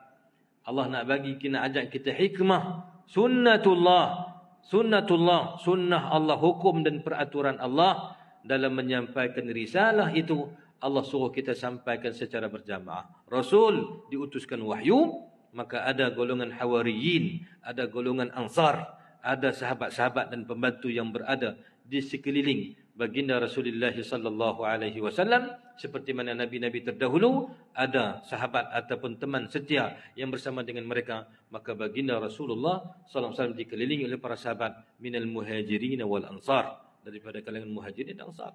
Dan menunjukkan perlunya kepada al-amal al-jama'i, kepada amalan ataupun kepada gerak kerja berjamaah dan berorganisasi. Yadullahi ma'al jamaah. Pertolongan Allah Ta'ala itu ada bersama dengan apa? Bersama dengan jamaah. Maka sebahagian daripada pencetus kepada makna jamaah ataupun pencetus kepada penghayatan erti berjamaah itu, disyariatkan kita salat jamaah. Disuruh kita buat masjid kerana masjid itu merupakan sebab ataupun tempat berlaku ruh jamaah itu dalam diri umat Islam. Memang tidak dapat dinafikan bahawa masjid membawa risalah atau misi kemasyarakatan dan kerohanian. Masjidlah yang menyatu padukan umat di dalam barisan yang satu, membersihkan jiwa mereka, menyedar kembali hati dan fikiran mereka, menyelesaikan problem mereka, hingga akhirnya dapat melahirkan kekuatan dan kepaduan umat Islam. Maka sebab itu, di antara perkara yang sangat digeruni oleh musuh-musuh Islam adalah apa? Adalah pada cerita berkenaan dengan prinsip dikatakan muhajirin, al-muhajiri, dan prinsip dikatakan al-ansari itu.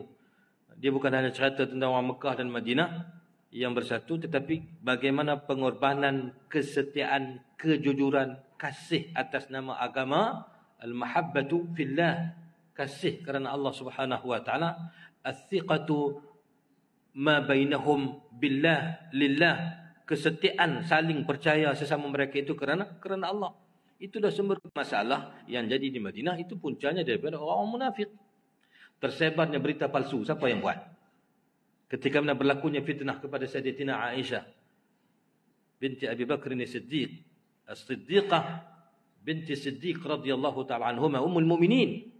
Siapa yang buat cerita mengatakan Sayyidah Aisyah ni telah melakukan satu perkara yang tak elok dengan salah seorang sahabat Nabi, iaitu Sayyidina Safwan ibn Mu'attal, ketika mana balik daripada satu peperangan, oleh kerana mereka terlewat di belakang, ada sebab mereka terlewat itu, kerana tertinggal, Sayyidina Aisyah tertinggal, maka yang sebarkan berita mereka ni ada benda ni, dia antara dua ni adalah munafik. Ibnu Ubay bin Salul, dia adalah orang ketua munafik yang sebarkan berita itu. Dan itu dicatatkan. Perkara tersebut, peristiwa tersebut disebut oleh Allah dalam Al-Quran untuk menjadi peringatan dan tetapan diiktibar kepada umat. Bagaimana kesatuan itu kekuatan, perpecahan itu merupakan satu kelemahan, dan nifaq, sifat bermuka-muka, tidak setia, itu adalah perkara yang boleh menjerumuskan kepada keburukan. Al-Quran bukan buku cerita. Dia bukan novel kita baca untuk apa? Untuk sementara kita nak lelapkan mata. Tidak. Jangan buat Quran ni macam novel. Berasa mengantuk, baca bilah dua muka. Pasal apa? Pasal nak hilang mengantuk. Jangan begitu. Baca Al-Quran, kerana Al-Quran itu kalamullah. Dan kalau kita mampu, usahalah untuk kita faham. Kalaupun tidak semua, tetapi sebahagian ayat daripada Al-Quran yang kita baca. Jangan letak Al-Quran sama macam surah Habaq yang kita baca, macam novel yang kita baca. Tidak. Al-Quran fauqa dhalika kullih. Quran lebih daripada semua itu. Kerana Quran itu adalah al-wahyul ilahi, wahyu daripada Allah. Al-kalam, kalamullah, al-munazzal ala sidna Rasulillah. Kalam Allah yang diturunkan kepada baginda Rasulullah sallallahu alaihi wasallam. Maka lihat bagaimana kesatuan. Bina masjid, menghimpunkan golongan muhajirin dan ansar. Kesetiaan sesama mereka kita baca dah dulu. Bagaimana orang Ansar walaupun dalam keadaan susah, yu'thiruna ala anfusihim walau kana bihim khasasa. Mereka mendahulukan teman mereka, sahabat daripada Mekah, walaupun mereka sendiri menghadapi kesusahan hidupnya, sempit dan susah. Tapi itu tidak menghalang mereka untuk mereka menyantuni saudara mereka yang datang daripada Mekah. Kenapa mereka lakukan semua itu? Tidak lain dan tidak bukan kerana Allah dan Rasul. Sama juga orang muhajirin. Mereka keluar meninggalkan tanah air, tinggal semua harta yang ada, tinggal segala kebun, segala rumah yang ada. Ada yang orang mewah, ada yang senang, ada yang susah. Tapi susah pun ada rumah. Tinggalkan rumah. Akhirnya rumah dan harta mereka dirampas oleh orang-orang musyrikin Mekah. Tapi tetap mereka keluar meninggalkan kota Mekah kerana menyambut seruan Allah dan Rasul. Mereka keluar itu Kenapa? Karena Allah. Jadi lihat bagaimana Allah menyatukan hati, dan kesatuan itu antara tempat yang boleh menyatu padukan umat adalah masjid. Dan masjid ni rumah Allah. Bila rumah Allah, kita bercakap bukan kerana nak dapat restu redha kawan ni kawan tu. Kita bercakap untuk mendapat redha Allah. Kalau Allah kata haram, haramlah. Maka kita kena sebut haram. Tak boleh sebut haram. Kalau Allah Ta'ala kata orang yang menyekutukan Allah ni orang musyrik dan orang kafir, kena sebut kafir. Kita nak kata apa lagi? Kita nak kata apa lagi? Kalau Allah Subhanahu Wa Taala menyatakan mereka yang menyekutukan Allah, mereka yang tidak beriman kepada Allah Subhanahu Wa Taala, takkan kita nak kata, oh tak boleh sebut lagu tu. Kenapa? Kalau kita sebut kafir-kafir ni akan menyebabkan ada hati yang terasa. Tak. Kita tidak tunjuk orang itu dan puak itu. Yang kita baca dalam Al-Quran adalah prinsip. Siapa pun, bangsa apa pun, daripada keturunan mana pun, kalau dia menyengutukan Allah, mendua, mentiga dan juga menyengutukan Allah, maka dia itu musyrik. Walaupun dia Walaupun dia tu orang Melayu, walaupun dia tu adik-beradik kita, walaupun dia pak menakan kita. Na'udzubillah min dzalik. Itu prinsip. Sebab tu kita baca dalam Al-Quran, bukan kita tuju dekat kita kata orang kafir. Bukan kita nak kata kat orang bukan Islam di Malaysia ni. Masing-masing dengan antara masing-masing lah. Lakum dinukum waliyadin. Lahum dinuna walana dinuna. Dan kita pun ada kawan-kawan kita yang bukan Islam. Kita tak pernah kata apa-apa. Cuma pada i'tiqad kita tak boleh terima mengatakan sama saja. Hang semua ni pun sama-sama. Kita ni semua nak ajak kepada kebaikan. Tak boleh. Soal ibadah, soal mengabdikan diri kepada Allah ada prinsip. Soal dia nak menganuti fahaman ataupun akidah yang macam tu, laka dinak waliyadini. Bagi kamu agama kamu, aku agama kamu. Tapi kalau kamu tanya kepada aku, adakah benar menyembah berhala itu betul? Kita katakan tidak. Karena bagi kita lain pada Allah tu bukan Tuhan. Itu semua dia panggil syarikul bari. Itu semua adalah sekutu-sekutu yang manusia panggil Tuhan, tapi dia bukan Tuhan. Dan akal kita sendiri pun melihat macam mana orang menyembah berhala, batu, kayu dan sebagainya. Akal sendiri pun menyangkal, adakah patut sembah makhluk yang tidak boleh memberikan mudarat atau memberikan manfaat. Kan kita pernah cerita dulu kan, ketika benar salah seorang sahabat Nabi sebelum Islam, ketika benar satu hari dia tengok ada 2 ekor serigala dikencing atas kepala patung ataupun kepala berhala dia, patung dia. Terduduk dia mengatakan, Ar-Rabbun yabulu sa'labani bi ra'sihi laqad zalla man balat alaihi sa'alibu law kana rabban kana yamna'u nafsahu fala khaira fi rabbin na'athu al-matalibu bari'tu min al-asnami fil ardi kulliha wa amantu billahi alladhi huwa ghalibu. Bila dia tengok patung tu serigala kencing atas kepala, dia kata, hak guni ke Tuhan yang kudu sembah selama ni, sampai serigala kencing atas kepala pun tak boleh buat apa. Dia nak bagi kita minta hajat pada dia. Dia sendiri pun tidak boleh jaga diri. Falau kana rabban kana yamna'u nafsahu, kalau sungguh dia Tuhan, dia boleh pertahankan diri daripada kehinaan itu. Fala khaira fi rabbin na'atul matalibu. Kalau dia sendiri pun tak boleh nak jaga, macam mana dia nak boleh bantu dan tolong kita. Maka kata sahabat tadi, laqad bari'tu minal asnami fil ardi kulliha. Mulai hari ini aku berlepas diri daripada semua berhala atas muka dunia ni. Wa amantu billahi alladhi huwa ghalibu. Dan aku beriman dengan Allah Tuhan yang tak pernah boleh ditewaskan oleh sesiapa pun. Jadi manusia ni bila dia kembali kepada Islam, maka barulah dia kembali kepada fitrah yang sebenar. Akal Allah Ta'ala buat ni elok dah. Akal ni Allah Ta'ala bagi kekuatan pada dia walaupun dia tak sempurna. Tapi Allah bagi akal ini secara fitrahnya, dia boleh membedakan di antara yang benar dan salah.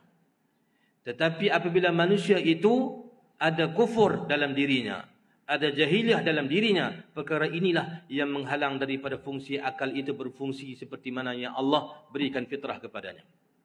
Sebab itu bila kita kembali kepada Islam, makna kita kembali kepada fitrah benar yang Allah ciptakan untuk kita. Katanya para ulama, kembali kepada al-Islamu yu'idu lil insani insaniyatah al-haqqah. Islam itu mengembalikan kepada manusia itu kemanusiaannya yang sebenar seperti Allah Ta'ala ciptakan. Kan dulu ketika mana kita berada di alam zarri, Allah Ta'ala tanya, alastu bi rabbikum? Semua pakat jawab, qalu, kata mereka, bala, bahkan syahidna, kami menyaksikan ya Allah, engkaulah Tuhan kami. Dan itulah fitrah yang Allah Ta'ala ciptakan pada manusia. Tapi bila mai di atas muka dunia ni, dia menyimpang daripada jalan Allah, menyebabkan apa? Menyebabkan dia tak boleh fikir. Sebab itu kita orang Islam yakin segala apa yang Allah suruh kita buat itu ada hikmahnya, tidak sia-sia, mesti ada kebaikan. Walaupun di sebalik hukuman-hukuman yang nampak berat pada zahir. Kenapa orang yang berzina kalau dia tak kahwin disuruh sebat tengah belakang dia? Kenapa orang berzina kalau berkahwin dihukum rejam sampai mati? Kenapa yang mencuri sabit kesalahan dengan segala pemberatan bukti dan saksi, contohnya sabit kesalahan, maka dipotong tangannya. Potong tangan bukan kak kuku. Kak kuku tak bertumbuh balik. Tangan bukan jadi tumbuh balik. Akal kata kalau akal tak beriman tu lah. Akal yang apa? Akal yang tak kembali kepada fitrah Islam tu. Dia akan kata lagu tu lah. Tapi akal yang kembali kepada fitrah Islam mengatakan sebegini Allah Ta'ala perintahkan. Allah itu maha bijaksana. Mesti ada hikmahnya. Berapa tangan yang dipotong? Berapa belakang disebat? Berapa orang yang direjam dalam sejarah Islam? Dalam sejarah Islam. Masa Nabi itu ada. Berapa orang yang kena rejam berzina? Tak ada. Dan tak ada pun kes yang membabitkan saksi. 4 orang saksi tak ada. Yang ada melibatkan penyaksian ataupun pengakuan daripada pelaku. Macam surat Imran Al-Ghamidiyah yang mengaku kat Nabi kan. Kata saya berzina ya Rasulullah. Saya mengandung anak zina. Nabi suruh balik bagi anak tu salin dulu apa semua. Kemudian mai pula dia kata Nabi suruh balik bagi susu dulu 2 tahun kesian ke anak. Lepas tu baru dilaksanakan hukuman rejam. Bahkan Nabi doakan pula untuk dia. Bahkan Nabi menyaksi bila ada sahabat-sahabat sebut perkataan tak elok tentang perempuan tersebut. Jangan kata begitu. Kenapa? Karena Allah telah mengampunkan dosanya. Itu keberkatan. Keberkatan bila kita kembali kepada agama. Saya sebut banyak kali dah benda yang sama supaya kita jangan lupa. Keberkatan yang Allah sebut walau anna ahlal qura amanu wattaqaw lafatahna alaihim barakatin minas sama'i wal ard. Kami akan turunkan berkat daripada langit dan bumi bila penduduk negeri-negeri itu beriman dan bertakwa kepada Allah. Dan kita sebut dah dulu berkat ni bukan makan saja, bukan Allahumma barik lana fima razaqtana. Razaqtana tu bukan fima at'amtana. Kadang-kadang kita faham razaqtana itu dengan apa? Dengan makna segala puji bagi Allah. Allah ya Allah mabarik ya Allah berkatilah kami fima razaqtana pada barang yang engkau rezeki pada kami. Bukan pada barang yang engkau bagi kami makan saja. Karena rezeki Allah Ta'ala itu bukan makanan saja. Kehidupan rezeki, ketenangan rezeki, ketakwaan rezeki, kelapangan hidup, terhindar daripada bahaya, sembuh daripada penyakit, hidup hati senang dengan keluarga, bahagia, ada masalah walaupun ada masalah, Allah Subhanahu Wa Ta'ala buka jalan keluar. Itu semua adalah rezeki. Tapi ramai kita bila baca Allahumma barik lana fima razaqtana, faham razaqtana tu fima at'amtana ya Rab, apa yang engkau berikan kami makan. Jadi dia syukur bila dia kenyang, dia kufur bila dia lapar. Nauzubillah min dzalik. Walaysa dzalika ma'na syukr. Bukan itu makna syukur. Syukur itu bukan hanya apa yang kita makan. Kalau Allah tak bagi makan pun kita kena bersyukur. Kerana Allah bagi kita hidup, ada kehidupan untuk kita mendapat peluang melakukan kebajikan. Bahkan segala nikmat yang kita dapat atas muka dunia ini adalah daripada Allah. Allahumma ma disebutkan dalam zikir pagi yang kita baca tu kan. Allahumma ma asbaha bi min ni'matin aw bi ahadin min khalqik faminka wahdaka la syarika lak falakal hamdu wa lakash syukru. Itu zikir yang ma'thur Nabi ajak kita. Siapa-siapa baca pada waktu pagi Allahumma ma asbaha bi min ni'matin faminka wahdaka la syarika lak falakal hamdu wa lakash syukru. Ya Allah, segala nikmat yang aku terima ya Allah, semua ini adalah daripada kurniaan-Mu ya Allah. Engkaulah Tuhan yang esa tiada sekutu bagimu, maka milik Engkau segala pujian dan kesyukuran. Siapa yang baca lagu tu Nabi kata, waktu pagi dia telah menunaikan syukurnya pada Allah pada hari tersebut. Baca pula pada petang hari, maka dia menunaikan syukurnya pada Allah pada malam hari tersebut. Tapi nak ceritanya rezeki itu bukan hanya kepada apa? Kepada apa yang kita makan. Bukan apa yang ma akalnahu wala ma syaribnahu wala ma labasnahu. Bukan apa yang kita makan saja, bukan apa kita minum saja, bukan apa kita pakai saja. Bahkan apa? Allah berikan kita masih lagi bernyawa. Duk hak ni walaupun penat. Ada orang kadang-kadang kalau sikit tak lebih dia kena pakai gas inhaler tu. Tak apalah, boleh bernyawa lagi. Allah bagi lagi untuk bernafas lagi. Itu juga sebahagian daripada kurniaan yang patut untuk kita syukuri. Sikit lagi. Maka disebut tadi hikmah kesatuan umat Islam. Iaitu usaha untuk menyatukan umat Islam ni sangat penting. Sebelum kita nak bersatu dengan orang lain itu, kita kena mulakan dengan orang Islam lah. Kerana orang Islam ni ada apa? Ada prinsip kita sama. Apa dia? Allah yang kita sembah sama, Rasul yang kita ikut sunnahnya sama, kiblat kita sama. Sebab itu kalau kita nak bersatu, nak ajak bersatu tapi kita tinggalkan umat Islam, maka payah nak jadi kesatuan. Kesatuan yang paling kukuh adalah kesatuan yang berpaksikan kepada akidah. Adapun kesatuan-kesatuan yang lain itu kesatuan yang idhafi saja dipanggil. Kesatuan bersatu dengan sandaran kepada sesuatu saja. Orang bukan Islam. Ada orang bukan Islam yang jiwanya toleransi dengan kita.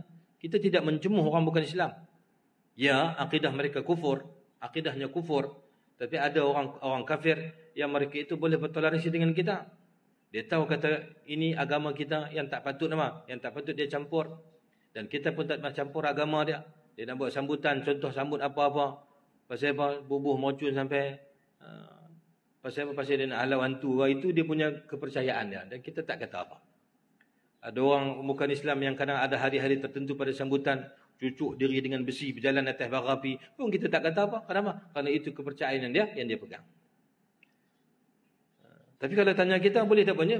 Dari segi Islam hukumnya tak boleh lah. Tapi itu amalan dia, maka kita tak campur. Dan dia pun dia tahu kata amalan kita apa yang kita buat ni, dia tak campur. Dia tahu kata orang Islam ni bila nak sembahyang disunatkan ataupun depa ni sebelum sembahyang dilaungkan azan. Maka azan itu dinyaringkan untuk panggil orang. Dia pun tak kata ni duk azan-azan kami nak tidur pun tak boleh. Dia tak kata. Tapi kalau dia start kata ni duk azan-azan, makna ada something lah. Sebab itu pemuka-pemuka kejahatan, orang yang mencetuskan benda itu, sebenarnya resam hidup berbilang agama di Malaysia ni bukan baru, bukan minggu lepas, bukan tahun lepas. Sejak berapa puluh tahun di Malaysia ni, mula wujudnya manusia di Malaysia ni dan mula sampainya Islam di Malaysia ni dan mula adanya berbilang bangsa, berbilang agama ni boleh hidup. Tapi mutakhir ini ada orang-orang yang cuba mencetuskan dan dimulakan dengan apa? Dengan komen terhadap Islam dan sebagainya. Bila dia komen terhadap Islam, maka orang Islam pun akan bagi reaksi. Dan akhirnya dia jadi seakan ketegangan antara agama. Ini orang-orang macam ni yang patut yang mengatakan kalau kita buat Islam di Malaysia ni, maka negara Malaysia akan jadi macam negara Taliban. Anna laka hadzal kalam. Tu kan orang biasa bercakap lagu tu. Itu orang yang authority. Ada immunity di parlimen. Istilah lah. Di parlimen dia kata ada immunity kan, boleh cakap ikut suka dalam parlimen ni tak kena saman. Immunity pada istilah parlimen je lah. Tapi tak ada yang immunity kita ni. Masuk dalam kubur itu tahulah. Kabu karameh. Atas muka dunia ni saja immunity itu istilah-istilah yang apa? Yang disebut oleh manusia. Tapi sebenarnya tak ada manusia yang kebal daripada peraturan dan ketentuan Allah. Tidak ada kebebasan mutlak. Tak ada yang dikatakan al-hurriyatul mutlaqah. Kebebasan mutlak itu adalah perkara istilah yang sengaja diwujudkan untuk apa? Untuk memporak-perandakan kehidupan manusia. Sebenarnya apa? Manusia itu sendiri, sebelum kita masuk tentang Islam, manusia itu sendiri dia tak boleh terima tentang al-hurriyatul mutlaqah. Kebebasan mutlak. Tak ada. Bebas lagu mana manusia ni, tetap dia terikat dengan sesuatu. Kenapa? Kerana hidupnya begitu. Bebasnya kita manusia berjalan atas daratan, kita tak boleh hidup layak. Orang lempak layak boleh berenang pun, tapi kalau orang lempak sampai 3-40 jam, mampus lemah macam tu lah. Berarti apa? Berarti manusia itu pada dirinya, pada binyatuh, pada batang tubuhnya, dan juga pada apa? Pada qudratihil mahdudah, kepada kekuatan atau riangnya yang bersempadan itu, dia tidak mungkin mendapatkan al-hurriyal mutlaqah. Islam tidak apa? Tidak mengiktiraf al-hurriyal mutlaqah. Yang Islam ada al-hurriyatul mu'tarafah. Dia panggil kebebasan yang diiktiraf, yang dibenarkan. Itu ada dalam Islam dan Islam perjuangkan itu. Sebab itu kita tak pernah apa? Islam ajak kita apa? Qul ya ayyuhal kafirun la a'budu ma ta'budun wa la antum 'abiduna ma a'bud wa la ana 'abidun ma 'abadtum wa la antum 'abiduna ma a'bud lakum dinukum waliyadin. Islam letakkan prinsip itu al-hurriyal mu'tarafah. Kebebasan diberikan kepada mereka kerana itu anutan mereka. Kita ajak mereka untuk apa? Sembah Allah, tapi kita tak paksa la ikraha fid din.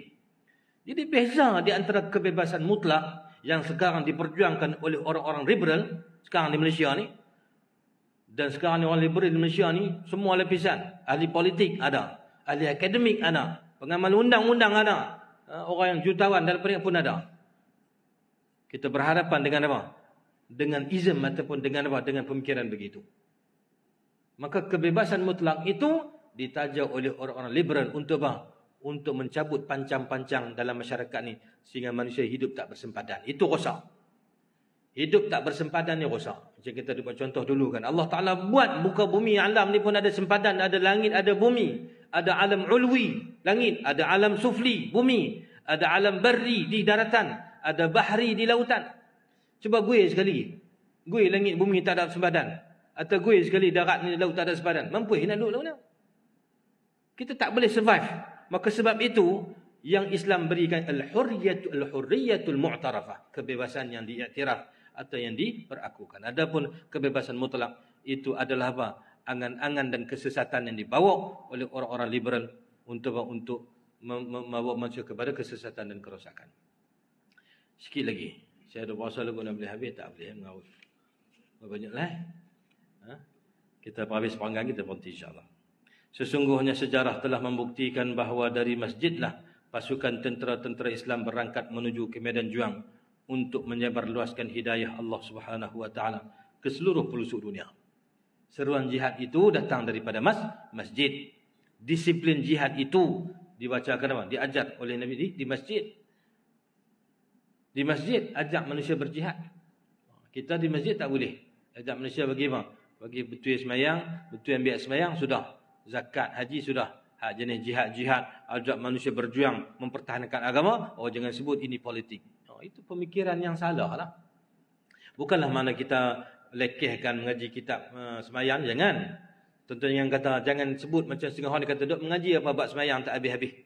Duk mengaji bab haid ni tak habis-habis. Hak duk mengaji tu semua putih haid dah duk mengaji bab haid lagi. Oh, jangan sebut lagu tu.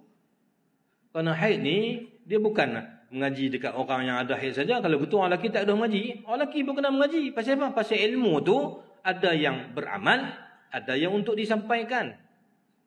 Ilmu itu sama ada apa? An yu'mal wa yunshar.